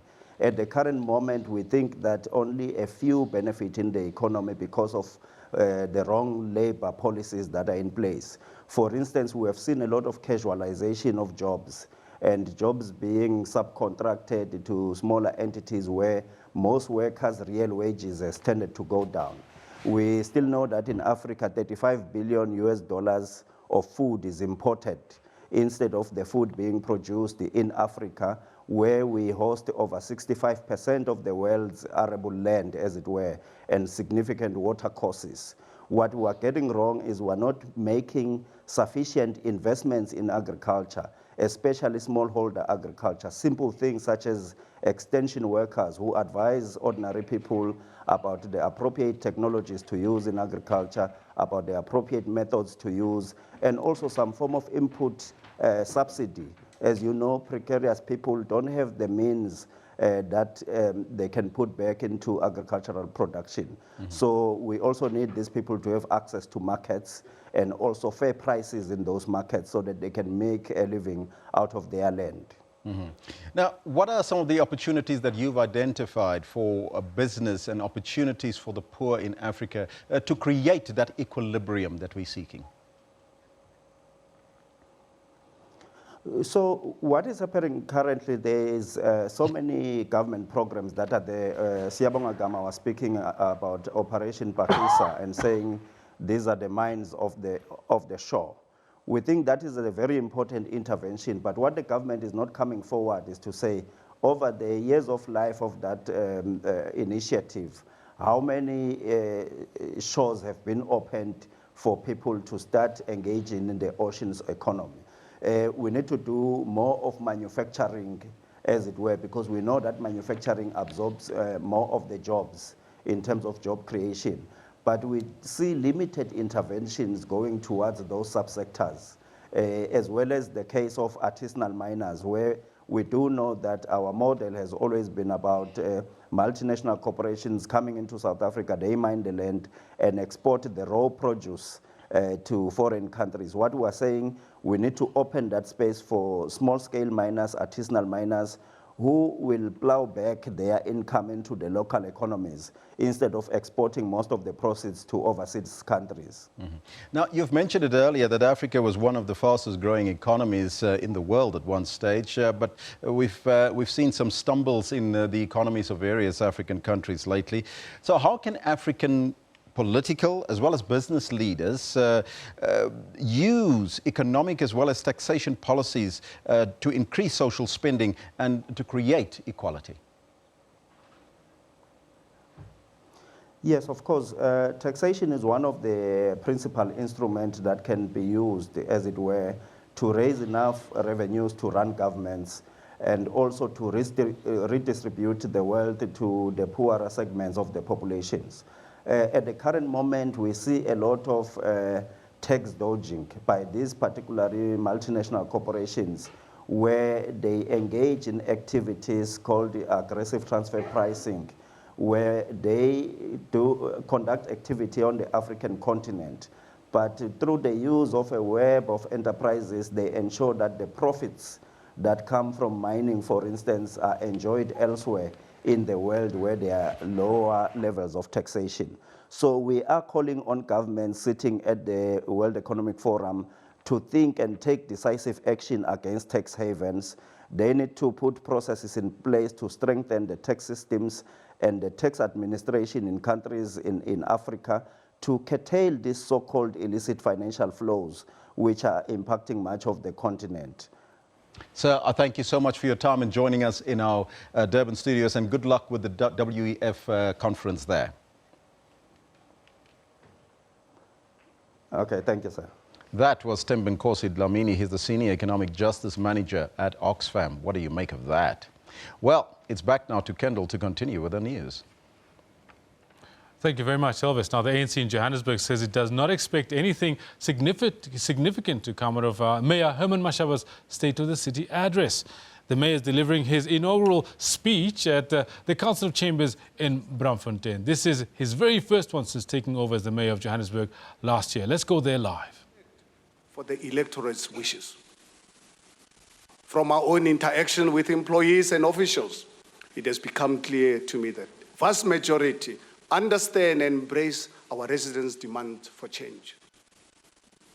The second part of the plan is to run a responsive and pro-poor government with a focus on redress. I have stated on numerous occasions that this administration is unapologetically pro-poor.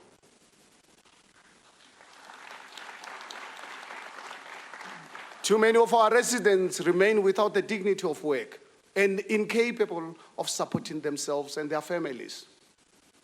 Spatial and income inequality continue to define the city's landscape, with poor communities suffering from inadequate service delivery in comparison to their more affluent counterparts. We cannot build the city we also deeply desire when so many of our people can only look from a distance as prosperity, reaching out and being unable to access it. Addressing this is a non-negotiable that our entire city depends on. It is a project that every resident, the haves and the have-nots, must join hands with government to work together to achieve. At the time of announcing our 10-point plan, I committed that when we determine our budget for the 2017-2018 financial year, it will focus on the most deprived in our city. Today, I'm pleased to announce that our 2017-18 proposed budget, we aim to ensure that a minimum of 60% of the city's capital expenditure is directed towards projects in traditionally poor and underserviced communities.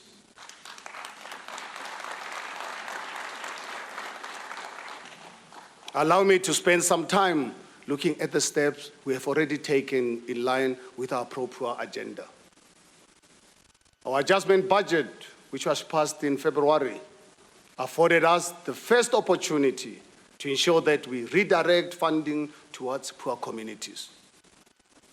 Although legislation only permitted us to make minor adjustments, we made sure that those adjustments focus on Johannesburg's forgotten people. We achieved the allocation of 546 million rands for the purpose of electrifying incomplete housing units. We achieved the allocation of 41 million rands to electrify 5 informal settlements where children have never studied with even the assistance of a light bulb. We achieved the allocation of 51 million rands for the purpose of additional buses for Metro Bus, with a further 5 million rands for the refurbishment of current fleet to ease the burden of people getting around our city. We have initiated a program of tarring roads in impoverished areas such as Doornkop, Loli, Maibue, Tshepisong, Protea South, and Ivory Park. We have allocated funds that achieve the extension of operating hours of 5 additional clinics that will operate 7 days a week, because people do not only get sick during working hours.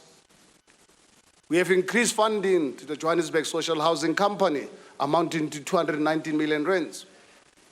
This increase will be dedicated for the purpose of purchasing buildings that will be refurbished within the inner city. These buildings are going to be converted into low-cost rental stock that will house 1,164 of our families.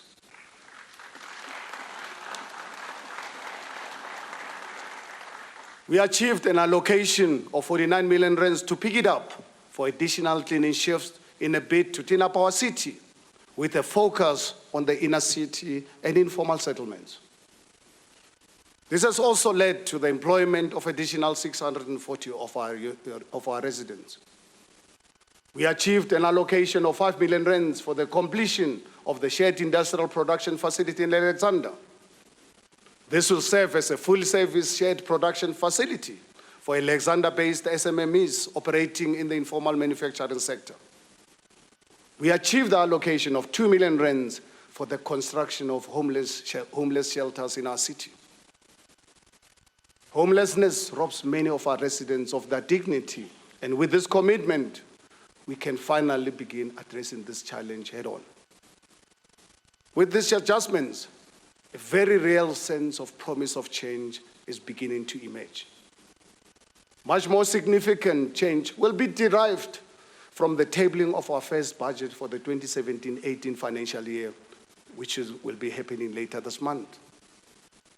In the coming weeks and months, the forgotten people of our city will begin to see the developments and improvements where they have previously seen nothing.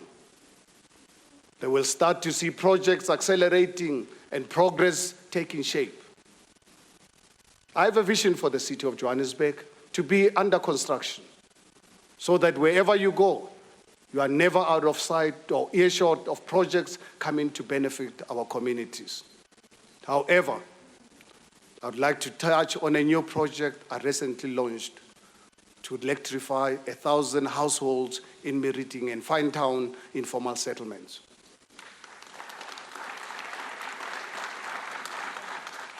This is a project close to my heart, as I visited this community during the election campaign last year, and I listened to the community's heartfelt pleas for assistance after years of empty promises to provide them with electricity. Upon the completion of this 224 million rands project, the families of Meriting and Finetown North will be able to light and warm their homes against the coming winter. And these two communities will be less vulnerable to tragic fires. This is the business of local government. But most importantly, the electrification of informal settlements will ensure that our residents need not resort to illegal connections, which have resulted in 6 avoidable deaths during the past financial year alone. Our administration is serious about improving the quality of life for our poorest residents and providing quality services to the forgotten communities. Another issue close to my heart is education.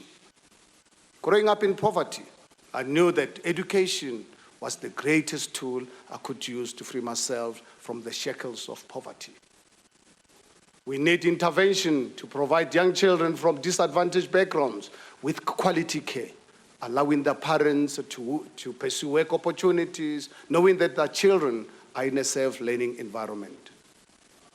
As a local government, we are aware of the fact that basic and tertiary education falls under our constitutionally defined competencies. However, where we can make a difference and where we'll make a difference is in the field of early childhood development.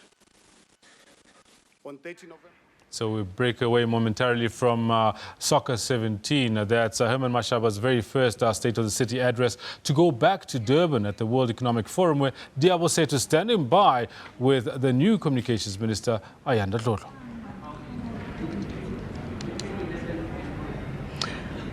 Good afternoon, good morning, Kendall, from the World Economic Forum in Durban. Well, alongside this very big conference, the World Economic Forum, the world also celebrates World Press Freedom Day. It's an international event celebrated not only by South Africa, but the world over. We have our new Minister of Communications, Ms. Ayanda Ndlovu, and I just want to find out her vision for this new portfolio that she holds and what her thoughts are on issues such as media freedom and other matters that have or that do relate to communication, such as your digital, the investment into technology of broadcasting and so forth. Minister, thank you so much for making time to speak to us. Firstly, today we celebrate World Press Freedom Day. Give us your thoughts about the extent of media freedom in Africa as a whole, you know, what you make of it and how it can be improved so that the next time that we look into an event such as this, we actually, you know, have strides that we say we can make. We do know that there are other countries that still suffer or lag behind when it comes to media freedom. What is your vision or what's your view with regards to World Press Freedom?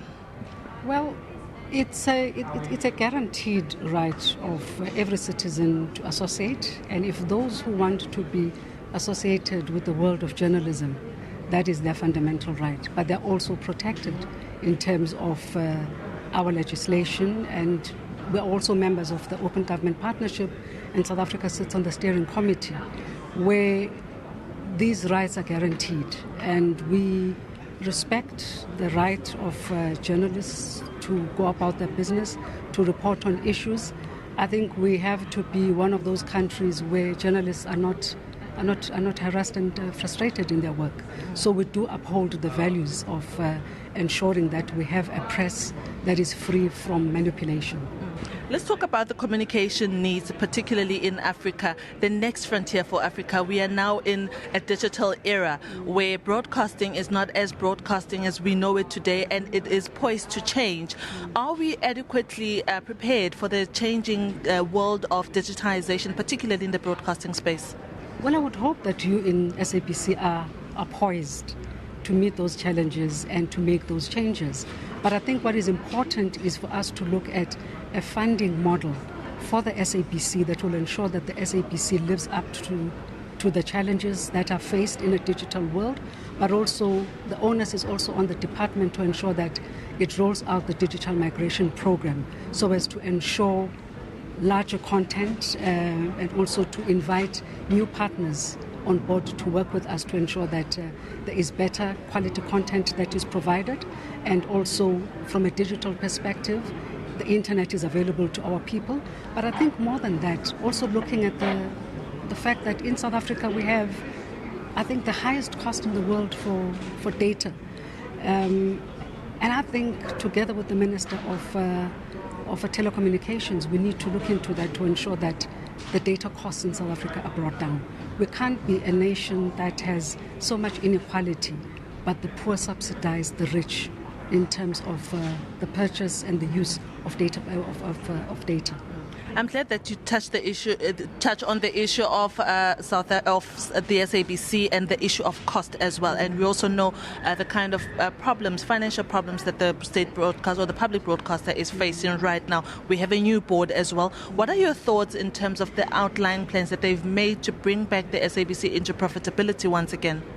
Well, I think it's a process that is going to take a bit of time. We have a board that is in place. We are in consultation and engagement with the Treasury on some of the issues.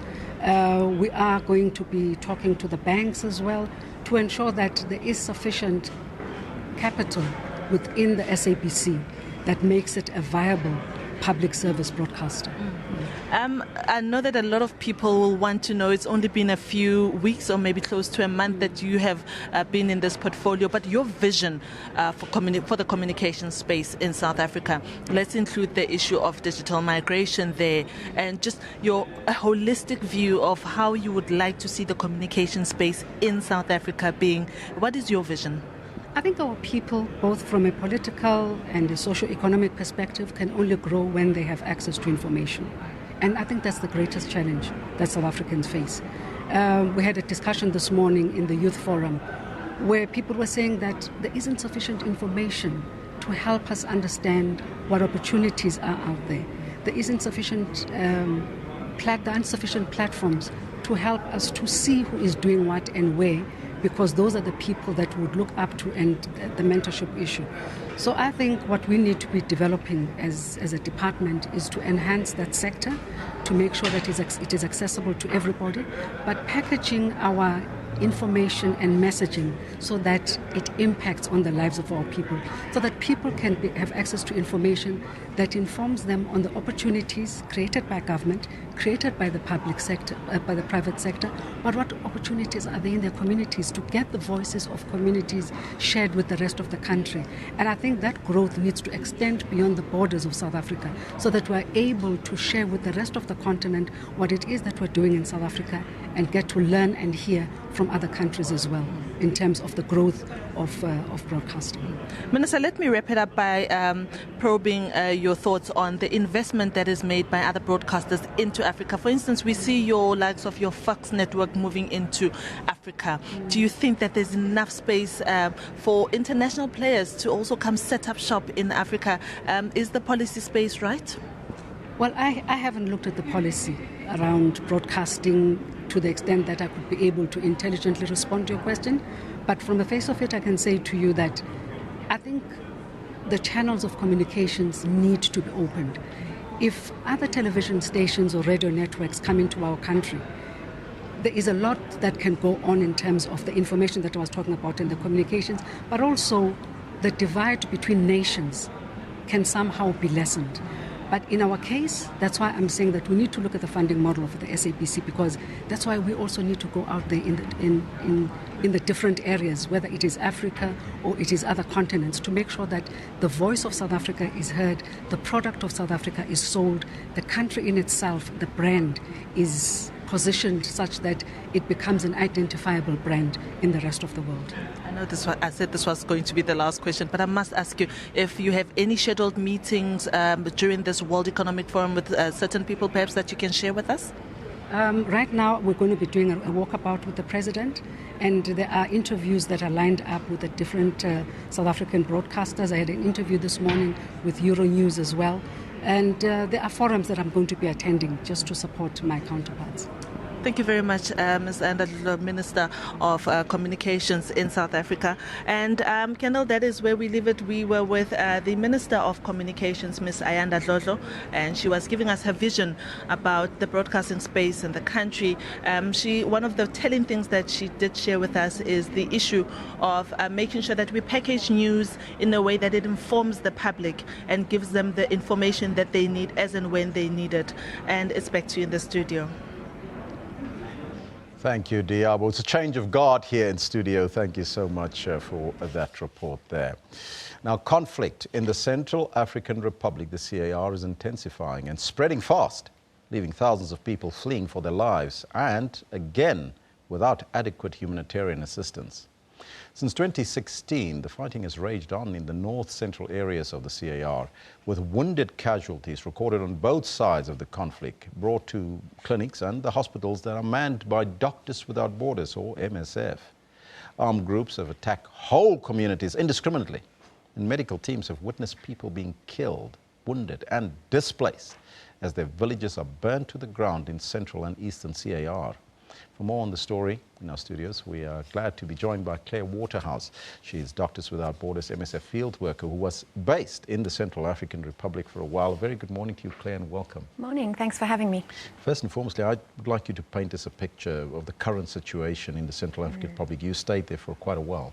Yeah, it's honestly devastating to see that this conflict is still continuing. It's still largely forgotten, and in the last few weeks and months, it's really started deteriorating. We're seeing, really, as you mentioned, indiscriminate attacks against civilians and civilians caught in the crossfire, fleeing into the bush, thousands of displaced people, wounded people.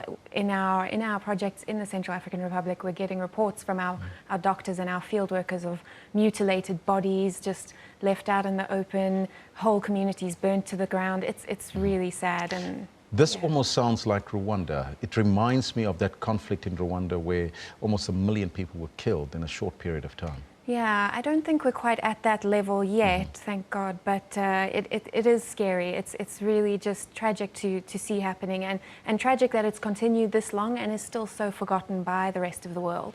Who's feeling this brunt of the conflict on the ground, and what does their humanitarian situation suggest?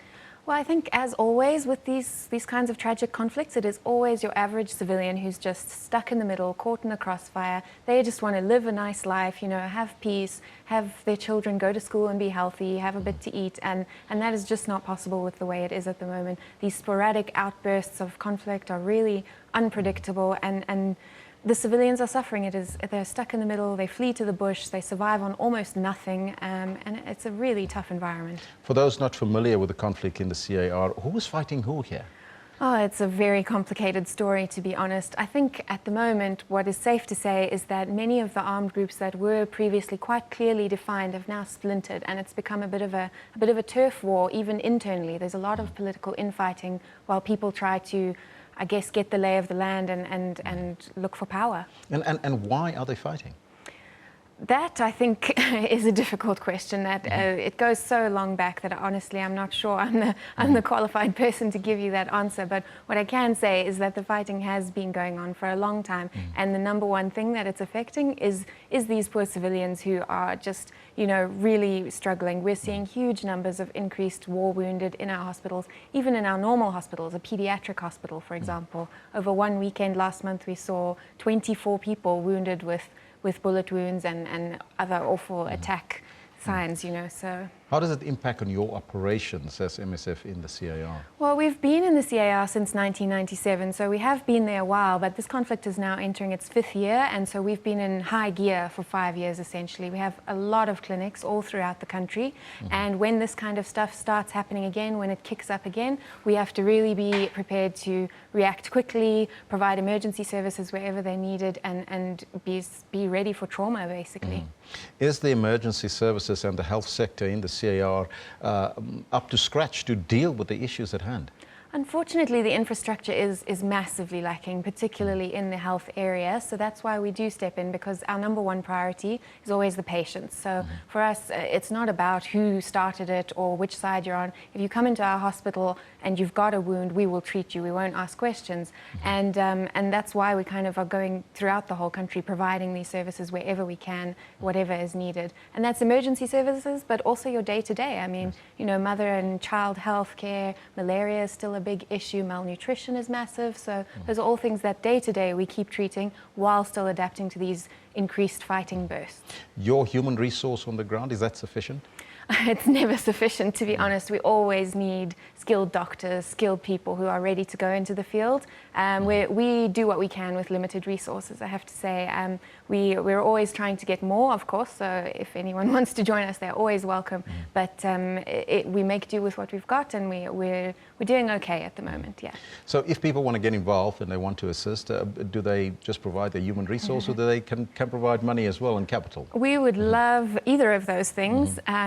If people are interested in finding out more about what we do, how to donate or how to work with us, it's really simple. You can just go to our website, which is msf.org.za, and we have sections on working with us and donating. And 100% of our operations in Car are funded by average people like you and me and any average Joe on the street. We don't receive government funding, and that's part of the reason for our success there, because everyone knows that we're impartial. So every cent helps, basically. On a personal level, how has it affected you, the scenes that you've witnessed and the people that you had to work with there? Yeah, you know, it's really hard to see it. It breaks my heart a little bit every single time I see that the fighting's flared up again, because I spent a good 6 months in the CAR, and they're really some of the most lovely people I've ever met. And it's scary, you know, when your country is in war like that and it's so unpredictable. It's really hard. You don't know what to do, and all you want is peace.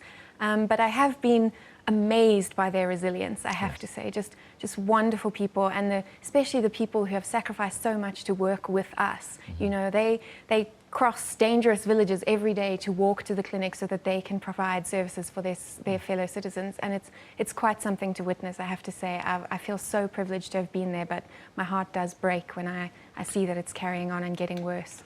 Ms. Waterhouse, I thank you so much for your observation and your report back here in studio with us. Thanks for having me. That was Claire Waterhouse, Doctors Without Borders, MSF field worker, chatting to us, and you can hear that the situation in the CAR is not what we all really want. So we'll take a short break and take a look at your weather after that.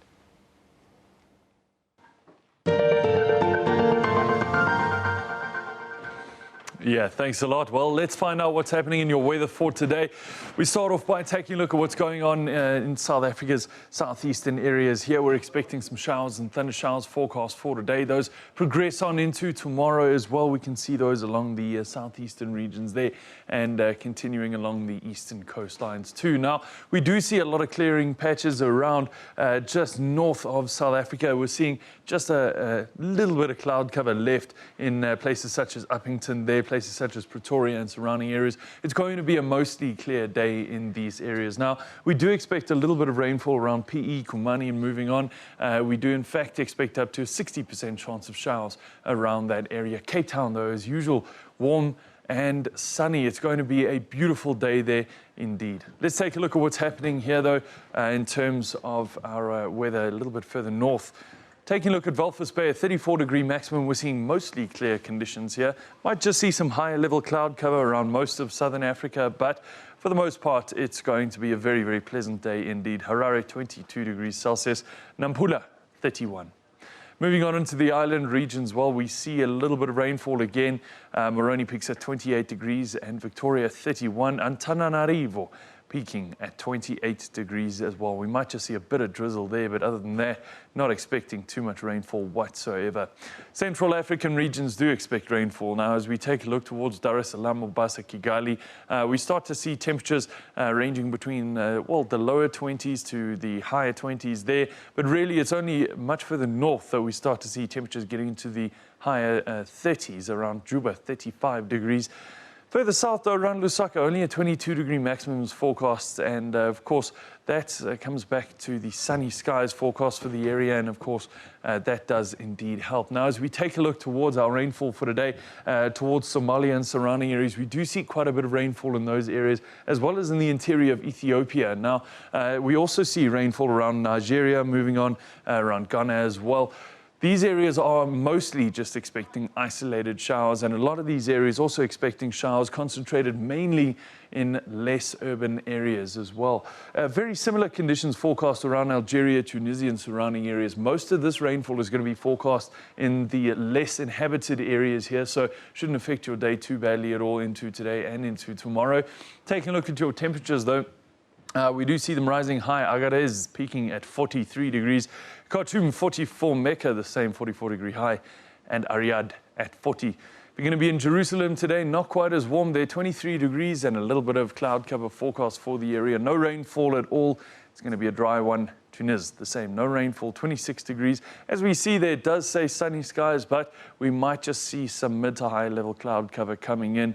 As we saw a little bit earlier, we do expect some rainfall in the area, but for the most part, that rainfall is going to take place not around these major cities, but rather in the less populated areas. Now, this is where we're going to leave your weather for now, but don't hesitate to contact us. weather@sabc.co.za is our email address. Otherwise, give us a call on 011 714 5077, calling from outside the country, of course. That 0 will change to a 27. That's where we're going to leave your weather.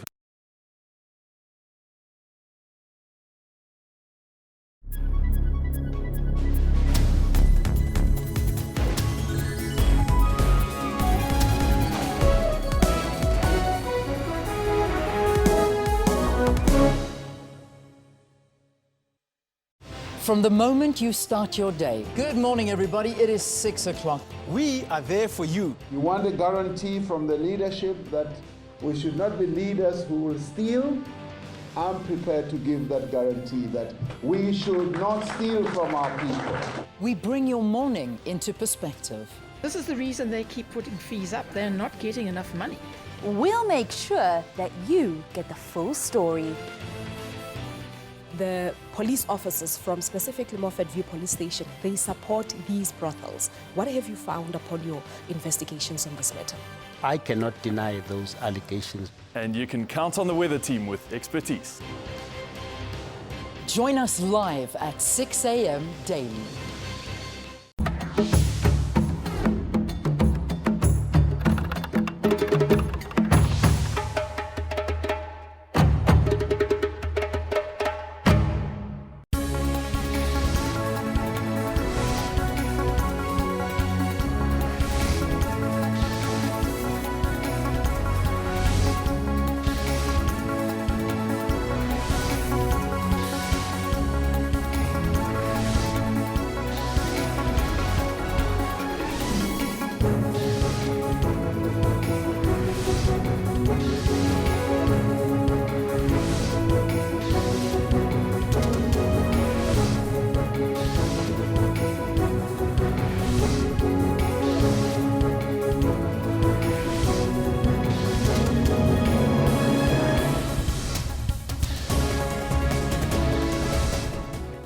A presumed U.S. drone strike in the south of the country has killed 3 al-Qaeda suspects. Death toll in Yemen's 18-month-old civil war now stands at about 10,000. People get killed or die and are actually buried before they're recorded. And we don't have a way of recording that, but we know the numbers are much higher. Water restrictions are to be imposed on villages in and around the Nkomazi municipality. Pumps can't pump the water because there's no water in a river. And if the water is coming back, then it's full of mud. Those who can pray and those who can do any miracle to make sure that we've got enough rain, give it a try.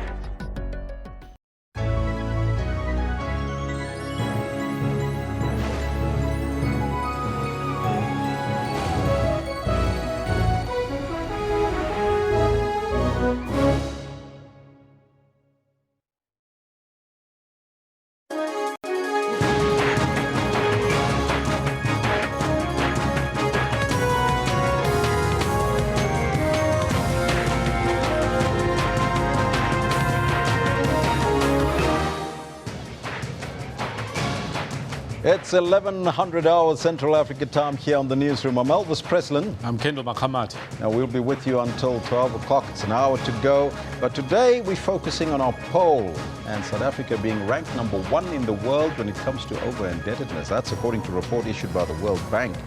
So the question we pose to you on the poll, Kendall? It's the pertinent one. Are you drowning in debt? Well, so far we have 173 votes in. 64% of you are saying, yes, we are drowning in debt, and 36% are saying no. On the question of the day, we focus on World Press Freedom Day, as the United Nations has called on world leaders to defend media freedom. So that's why we ask you the question. Absolutely. We'd like to find out from you, what do you think? Do you believe our media is free in South Africa? So here, Katlego says, media is not free. Some news are not covered. Journalists are still being pushed away and hated in some places, probably because of fake news. Unate Grootboom says, yes, the media is free in South Africa, but they have so many challenges that need to be sorted. Mzukizi says, media in Mzansi is very free, but under threat from politicians who don't want to be exposed. And Malibonga Manyonya says they sometimes let themselves be used by individuals for their personal gain. Those are some of your comments. Please keep them coming and we'll read them as we continue. But right now, let's get down to business and take a look at your news headlines.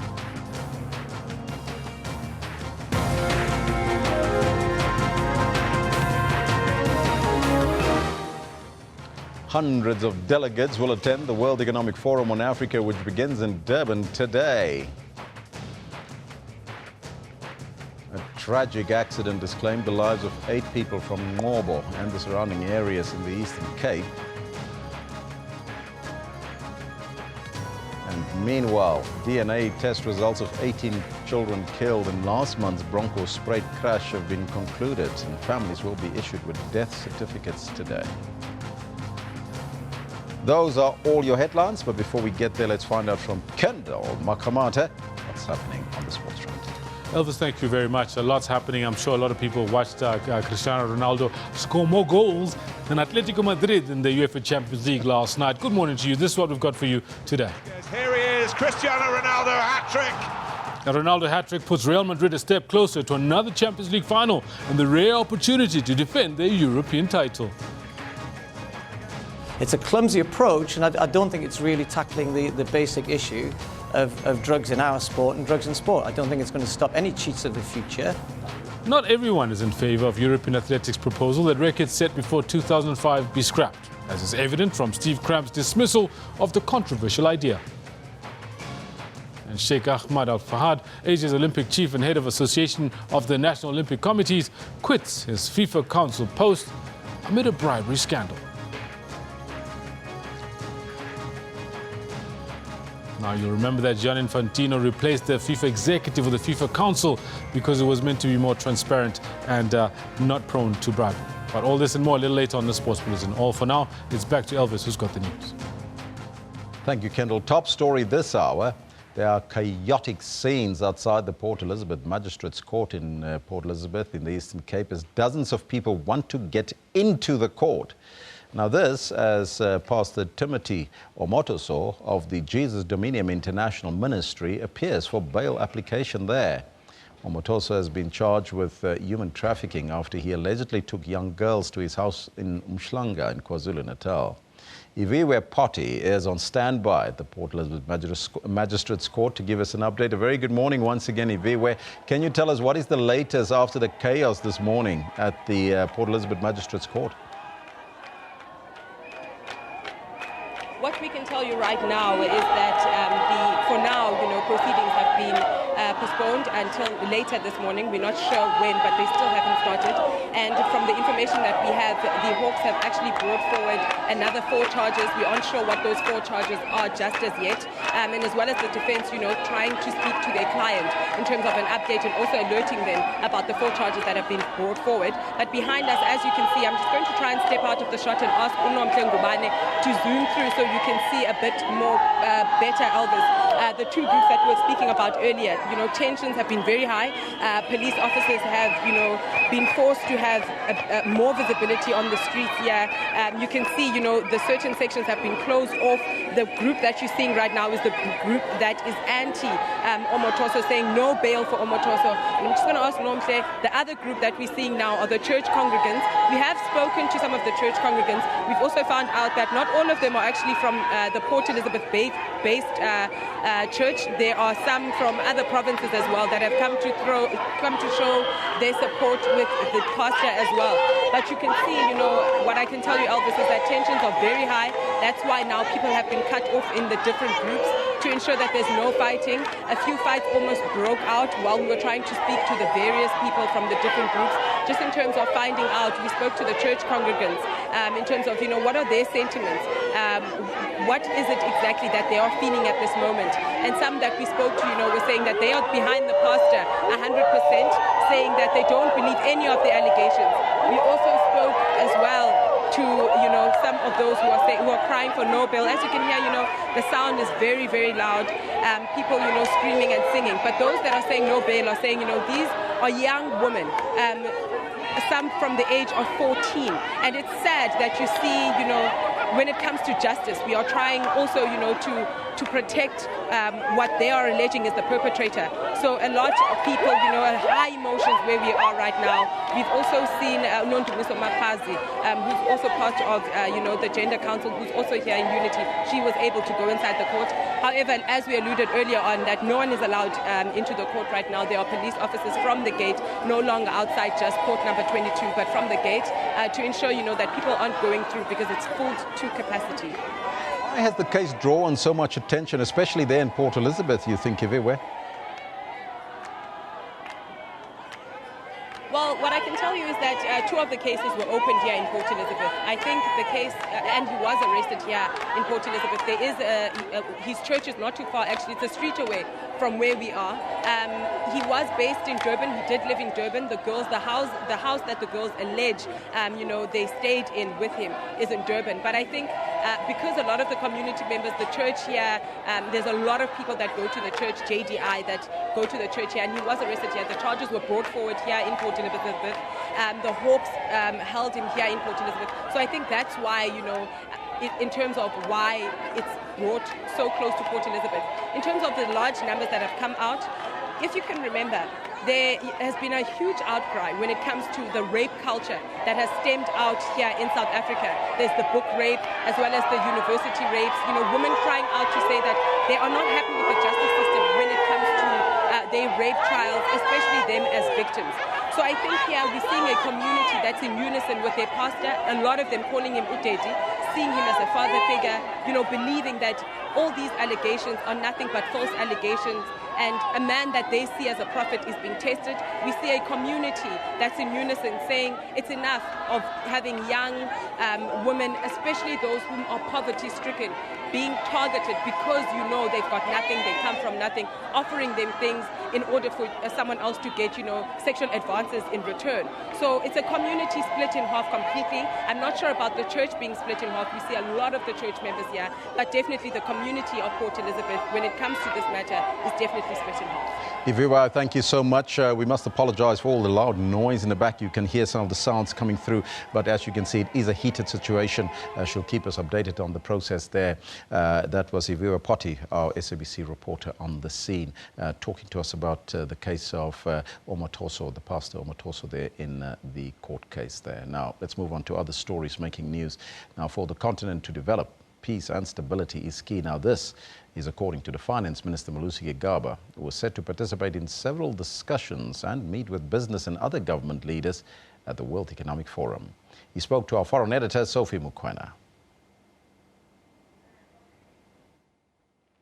It would seem to me that there hasn't been a very coherent way of engagement among the different ministers looking at the totality of the challenges presented by the continent and how we act together in our different spheres to work towards realizing the objectives of Agenda 2063.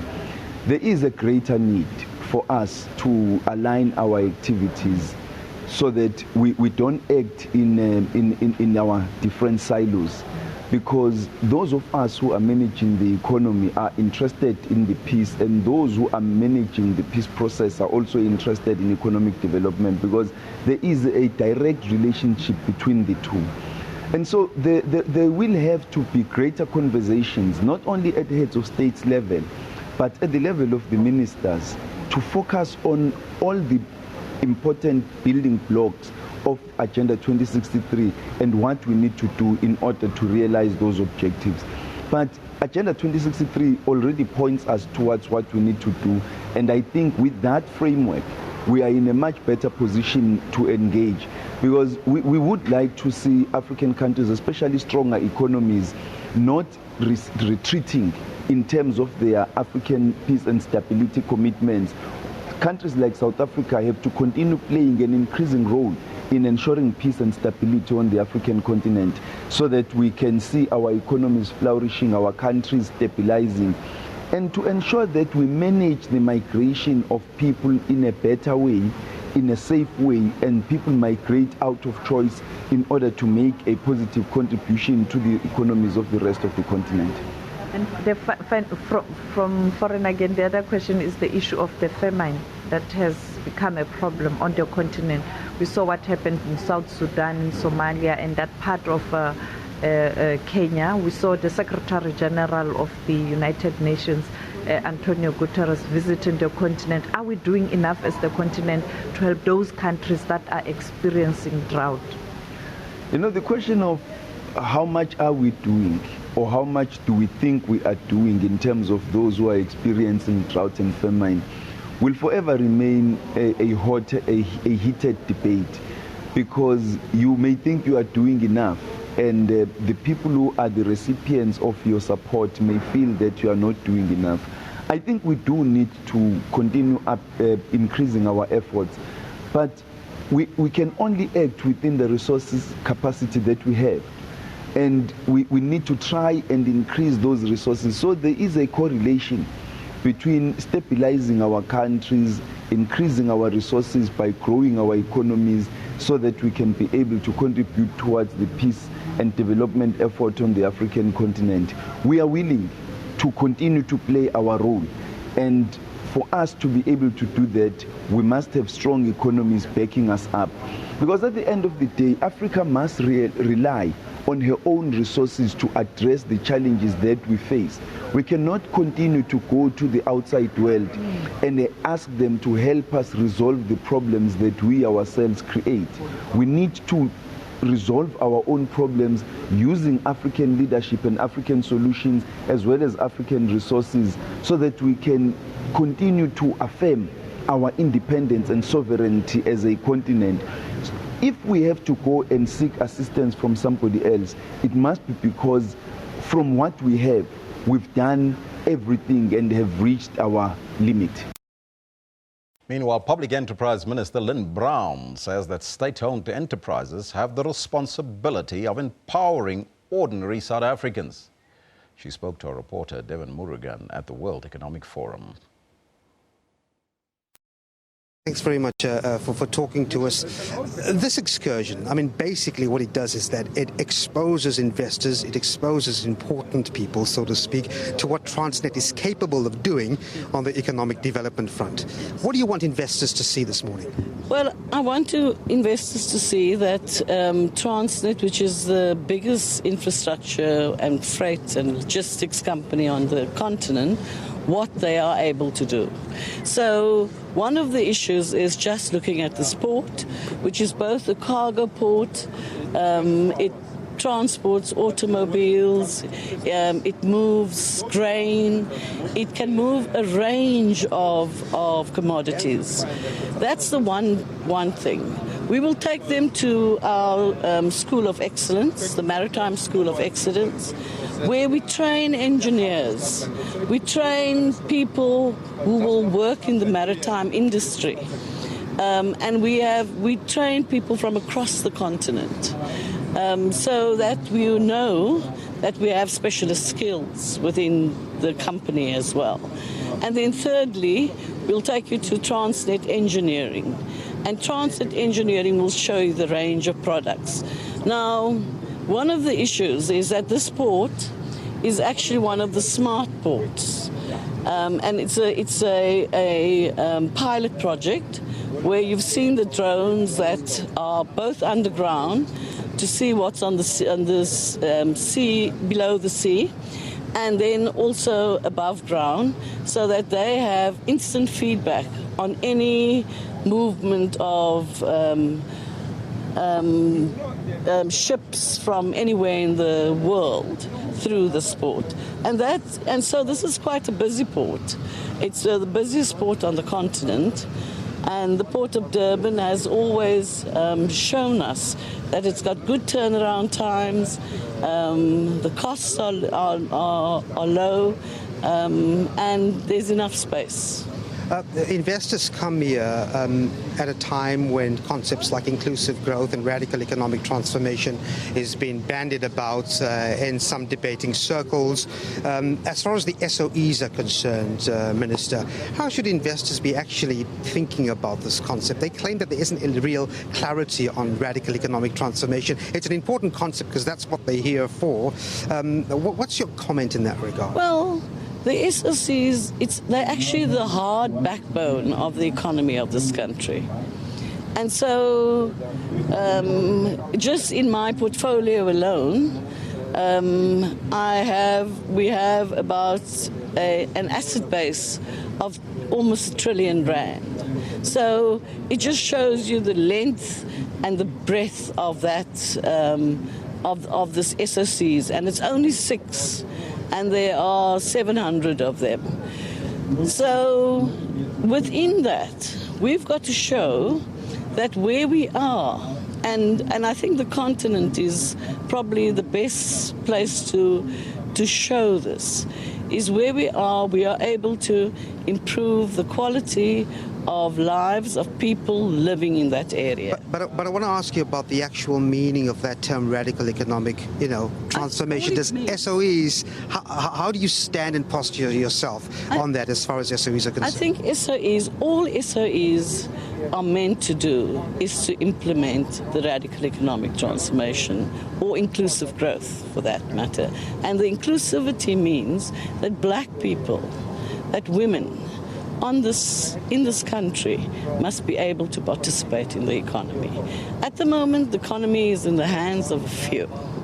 And it's been 23 years down in our democracy, and it has remained like that.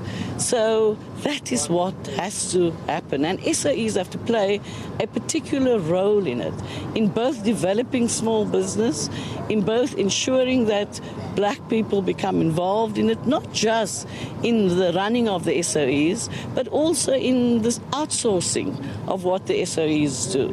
And so for me, their role is, and they should be forerunners in it, so that they show how we interact in order to create that radical economic transformation. Final question. On the list of the ratings agencies' concerns are SOEs and the effect on the government balance sheet.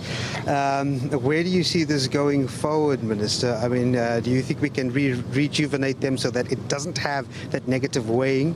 Well, I think I can speak for my 6 SOEs. In fact, Denel has just gotten a AAA rating by Fitch on the 24th of last month, which means that the narrative of SOEs is not what... I don't think the narrative is actually felt in their balance sheets. In fact, if you look at Transnet, it's probably one of the most stable SOEs in the country. It's made a clear profit of 5 billion at a time when the commodity downturn has happened.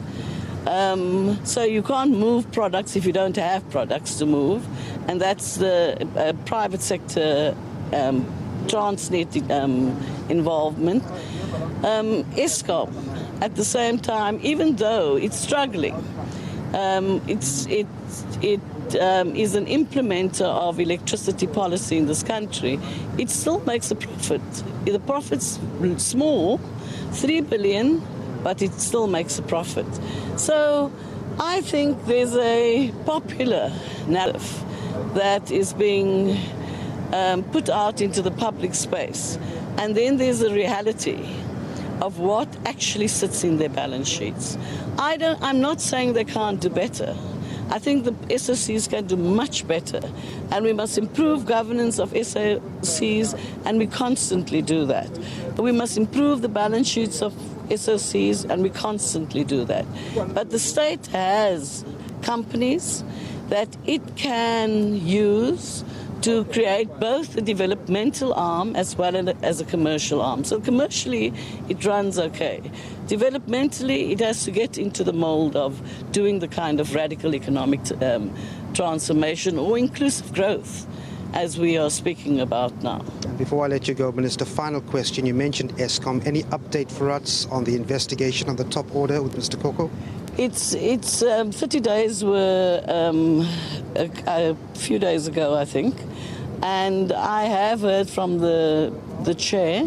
We're here for the week. At the end of this week, I will receive the documents. Thanks very much indeed, Minister. Thank you very much. Well, there you have it. And we're staying with the WEF. Now, today, African leaders from global industries will meet in Durban at the World Economic Forum's annual Africa meeting. Now, they will be joined by global business leaders, non-governmental organizations, and many others who want to observe and help shape the continent's future. This year's theme, Achieving Inclusive Growth Through Responsive and Responsible Leadership, is a fitting follow-up to the meeting that was held in Kigali last year. And to talk to us about this, we are joined in our Durban studios by Deloitte's Managing Director, Mr. Tiru Pillay. A very good morning to you, sir, and welcome. Good morning, Elvis. It's good to be on your show. Mr. Pillay, please tell us about this year's theme, Achieving Inclusive Growth Through Responsive and Responsible Leadership. How does it tie in with development for the African continent? I think the WEF is a very important platform globally, both the forum in Davos as well as the regional forums, to mobilize dialogue between government, between business, and other stakeholders around how you can drive economic growth and social progress around policy and policy implementation. This year, we have over 1,000 delegates attending WEF in Africa, and the theme builds on the momentum created in Davos around how Africa and sub-Saharan Africa in particular can mobilize itself to increase economic growth and, importantly, inclusion so that we narrow the poverty gap and narrow the inequality challenges that we've got. Mm-hmm. Now, how is Africa represented at this year's WEF? There seems to be a significant representation from the region. We have, from South Africa alone, I think about 17 government ministers actively engaged, present in the conference. We've got the heads of state and delegations from many of the sub-Saharan African countries. So I think we've got a very strong representation this year in Durban. Mm-hmm. Now, decades of record GDP growth on the continent have benefited the wealthy, but left millions of ordinary Africans still where they are and left behind. What is the situation currently, and how will the WEF perhaps come up with solutions to improve that? I think the issue of inclusion and the challenge of inequality is a global problem. Not only in sub-Saharan Africa or Africa. This is a debate in the US, it's a debate in Europe, it's a debate in Asia around how market capitalism translates into broader wealth creation for society.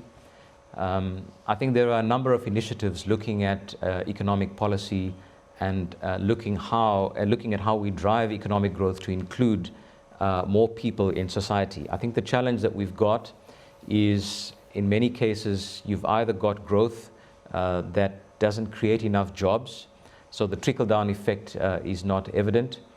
I think the real challenge that we've got is it's very difficult to include more participants in the economy if the economy itself is not growing.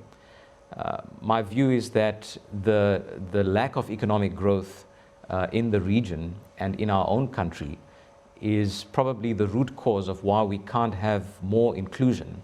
The reality is we've got a population growth rate of well over 2%, and we've got an economy that is growing at less than 1% currently. The moment you have that, you don't have enough participation, you don't have enough new jobs created by the economy, and hence you've got a GDP per capita that is diminishing. So I think our challenge is how do you drive economic growth? How do we get our growth level to be above 2.6%, which is where the population growth is? And how do you get job creation to happen through that economic growth? That's a very interesting question, because that's what it looks like when you focus on inequality on the continent and worldwide, as the gap between the rich and the poor is just expanding. But looking at last year's focus, how are the African countries responding to what is considered the fourth industrial revolution, where we will even shed more jobs? I think the fourth industrial revolution, first of all, I mean, this is a reality of society as we have it. When we look at the opportunity of new technology, there's an enormous opportunity for society to move forward. History has shown that the advent of technology has actually taken society forward. The old analogy of what would happen to the horse and cart if the automobile was introduced in society. There was a whole debate about that, and now you have the automobile being quite ubiquitous, and society has adapted and evolved, quality of life has improved.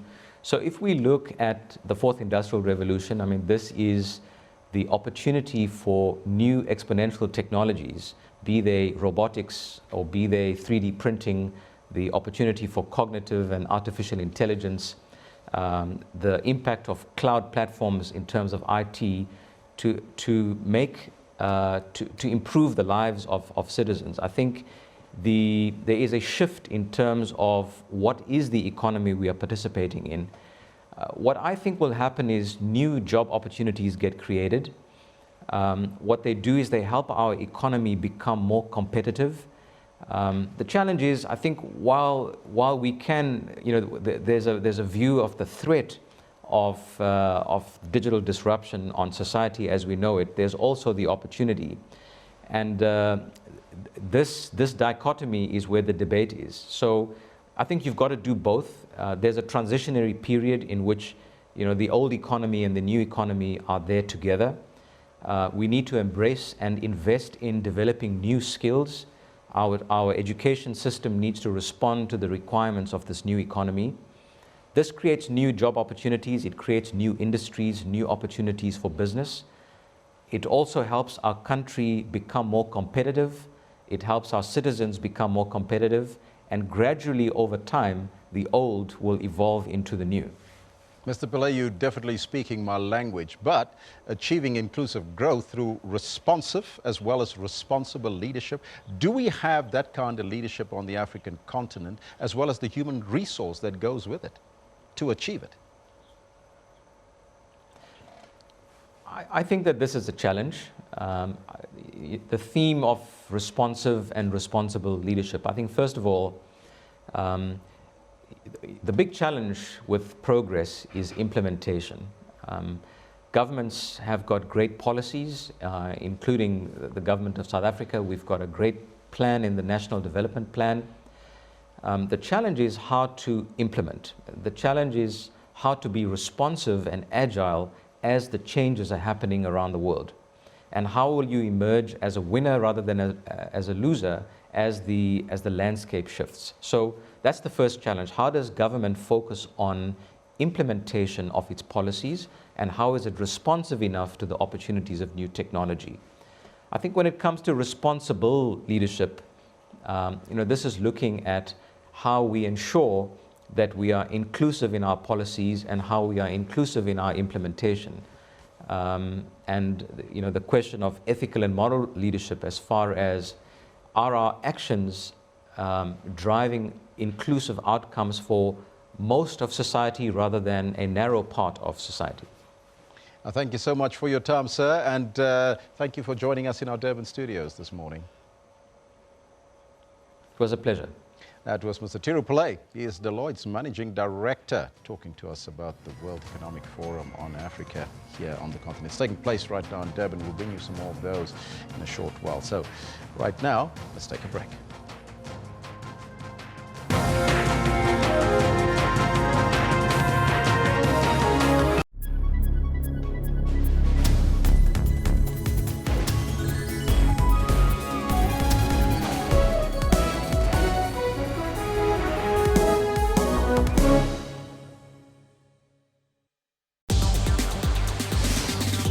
Phones, cloud systems and robots have taken over a lot of what used to be done manually. Our accounting system is actually based on the cloud. Google nowadays can tell you where you parked your car. And Africa's entrepreneurs are using technology to create. With Pocket Masipala, you can basically do all the services that you would do at the municipality physically by going there, but you can now do them on a mobile app. Join me, Spumelele Zondi, on Sundays at 9 p.m. on SABC News.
African National Congress Free State Chairperson Ace Magashule has rubbished leadership traditions of the ruling party, saying that the top job is not automatic.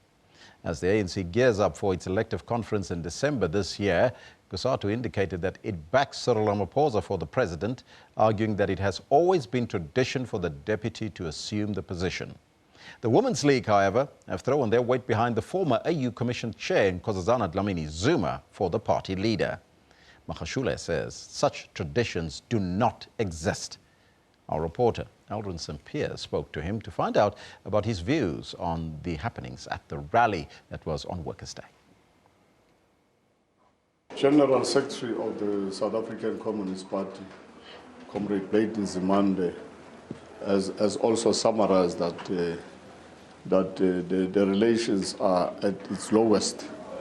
And I think this is why we need to wake up ourselves and forget about us as individuals and think about the future of this country, think about the alliance itself, because this is a historical alliance. It's real, the umbilical cord, which actually brings us all together. And the booing was not, as the media puts it, it's not only the president who was booed, because they were everybody there. The entire leadership was actually booed, and I think it doesn't augur well. But those are the challenges of the times. It happens in any revolution after the seizure of power, whether through the gun, barrel of the gun, or through negotiations. These times come and go, and tested and tried leadership will ultimately emerge. The ANC and its alliance has tried and tested individuals and leadership. And I'm very confident that despite the challenges, we shall indeed overcome. How did you arrive at this point, though, in front of the president, in the presence of the president, and not feel bothered by that at all? And some making it quite clear that they want the president to step down. Well, it's, as I defined it, that is the culture of ill discipline. Maybe because we are no more giving ourselves time to inculcate political education, inculcate the values of the African National Congress, and talk about what the ANC is all about. I'm sure it is those type of challenges. And the fact that the Central Executive Committee, CEC of COSATU, took decisions, you know, when you become part of collective decisions, even if you are not happy, you tend to protect those decisions and be loyal to the decisions taken by the collective. But you can see, because as I said yesterday, the membership of COSATU and its affiliates are members of the ANC. A membership of SACP, they are members of the ANC. So the ANC therefore becomes the leader of the alliance. And the ANC will emerge even more stronger because I'm not that much worried because I know that we will work hard. There are many men and women within the structures of the African National Congress, but ill discipline and foreign tendencies have started to creep in, not this year, not last year, throughout since 2007. And we did not actually nip this thing in the bud. This is what we are supposed to have done long ago in terms of disciplining people. But I think we are up to the challenge. Do you think that the reason that the ANC is at this point is that, or the alliance rather, is at this point as well, is that there has been this praise around President Jacob Zuma as an individual and setting him apart from the ANC, where some would praise the president, bow before the president, even when some believe that the president has done wrong and the president should step down, this is how we've arrived at this point, where members of COSATU feel that they've tried all outlets to raise their concerns against President Jacob Zuma. COSATU itself, the special CEC, took a decision that the president should step down. And this was another opportunity for COSATU members this time around to show their disapproval against President Zuma. Which is wrong. President Jacob Zuma was elected by the branches of the African National Congress. And the National Conference is the highest decision-making body within the ANC. And all these people know that they are part of the ANC. And the highest decision-making body in between conferences is the National Executive Committee of the ANC, of which some of these comrade leaders within alliance partners are part of. And we have been, Comrade Zuma has been one of the most democratic presidents in the ANC. I have served under the leadership of Nelson Mandela as president of the ANC. I've served under the leadership of Comrade Thabo Mbeki. They play their roles, but I can tell you that Comrade Jacob Zuma, if truth be told, people will tell you, even those who don't like him today, because he could not do some of the things they were actually asking for. People have gone to President Zuma to say, can I become this and that in the ANC? And Zuma said, well, it's branches which must actually decide. In the ANC, there is a collective, and the collective is never wrong. It might be wrong as you are outside that collective, but whatever decisions we have taken, so we are independent. The party is independent. It takes its own decision. We have never at any given stage decided as the ANC that we will decide who must lead COSATU. We must decide who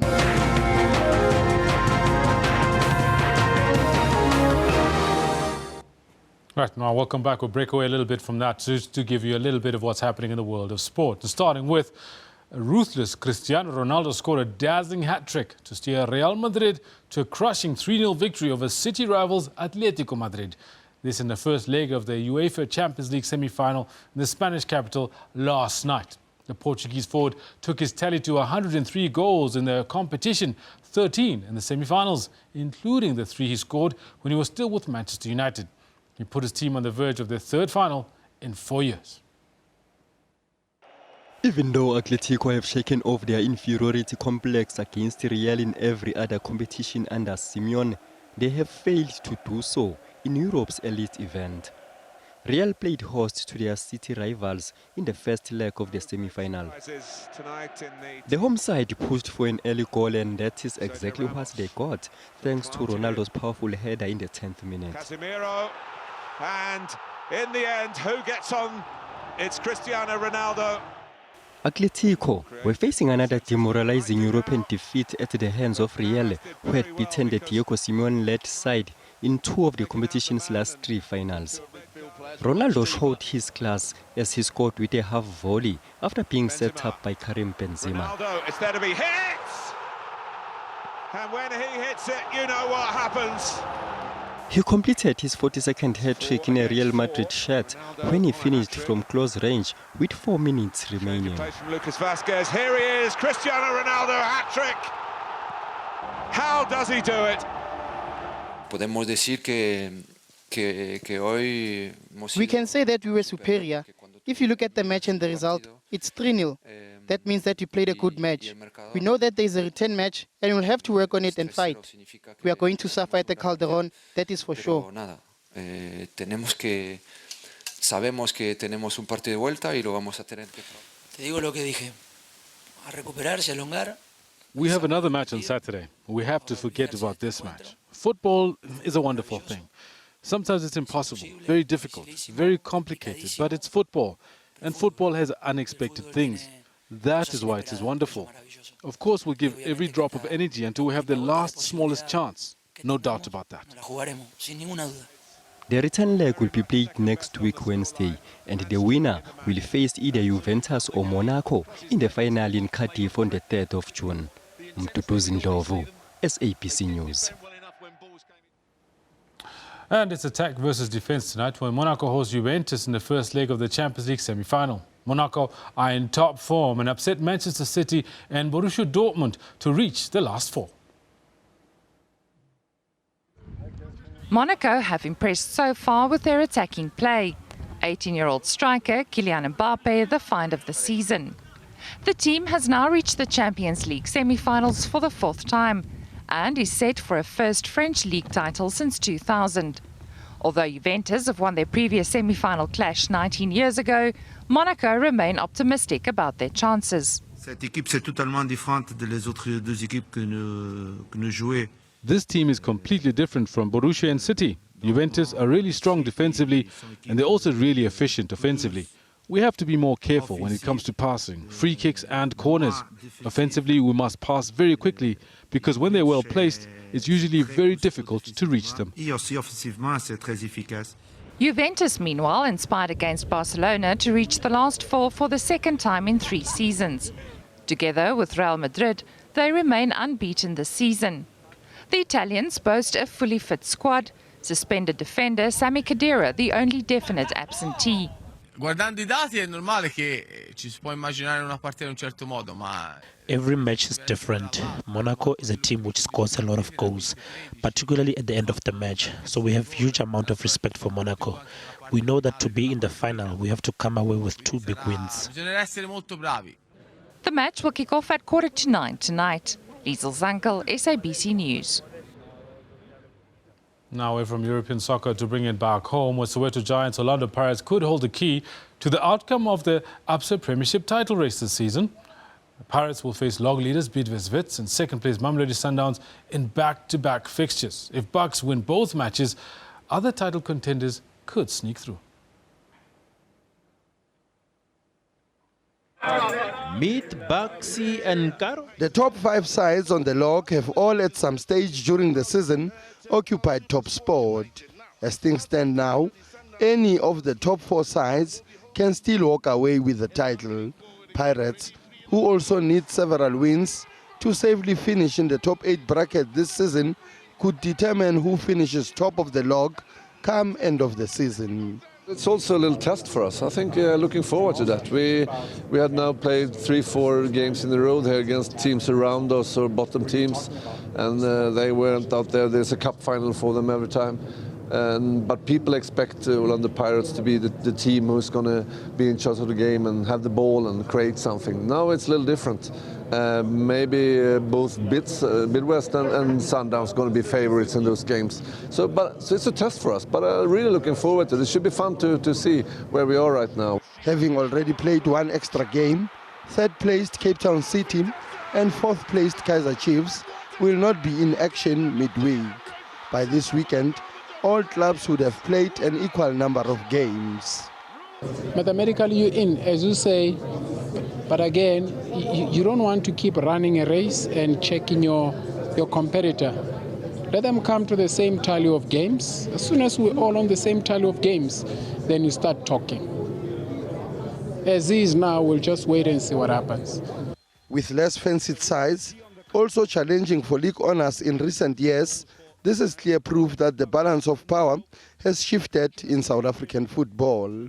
That's what we always wanted. We never wanted our football to be a 2-horse race or just a 1-horse race where you can take your foot off the gas pedal. We wanted 4-5 teams, and and you see that the power have shifted so much that it's no more Kaizer Chiefs, Orlando Pirates dominant. It's like there's like teams that has overtaken the big giants now, and that's how far we've gone in our football. Pirates will travel to Wits tomorrow evening before hosting Sundowns in Orlando on Sunday afternoon. Sfeso Ramara, SABC News, Johannesburg.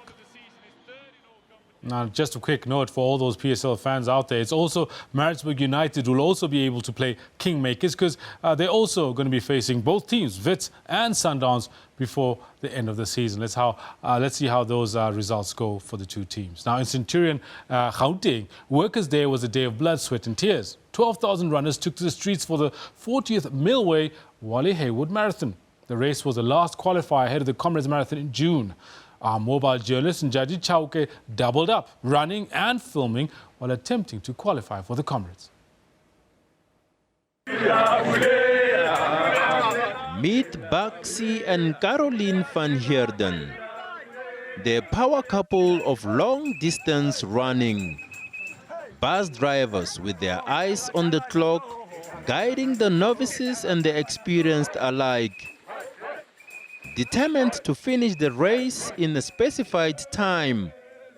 As runners wrap up their season ahead of the Comrades, the duo managed a sub-5 May Day marathon. If you run too fast, you're going to blow in the second half. So run easy. Today's bus has done awesome. Run two equal halves. So as close as possible to 7 minutes, you will make it. So if you're too fast, you're going to have problems. While some used the race for training, others like me were there for different reasons. This race was attended by a whole lot of runners. And then being one of those that hasn't qualified as yet, I'm hoping that I'll be able to finish this race in under 5 hours.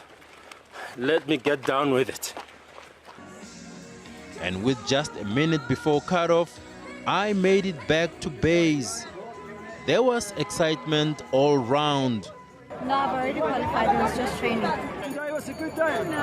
Just did it over 5 hours, but we didn't go for speed or anything. It was just for the distance. Organizers are planning a bigger and better marathon next year. We're quite happy about the turnout. I think it's the second time that My Way is involved with Wally Hayward, and we honestly can't complain. It's a great race. The weather was good, not too hot, not too cold either in the morning. For now, bus drivers like Baxi van Heerden and his pace setters are strategizing for the ultra marathon. Well, we're going to try our best to bring the sub-12-hour bus in. We're going to aim for 11:54. We ideally want 10 minutes a kilometer when we reach Polly shots. Celebrations continued and finishers captured the moment on camera. But the cherry on top, the inspiring story of this bone marrow cancer survivor, Kolani Luvunu. He finished the marathon despite his physical disabilities. Njaji Chauke, SABC News, Centurion. Now, very interesting that. Well, definitely we're going to be trying to get Njaji into studio before he goes to Comrades, just to see how his preparation for that massive ultramarathon is going. That's what we leave it for today. Thank you very much for having joined us. Thanks for interacting with us on our Twitter handle, as well as our Facebook page on our question and poll for the day. We hope to see you again tomorrow morning, same time, 9 o'clock sharp until midday. You're watching Newsroom. Until then, listening.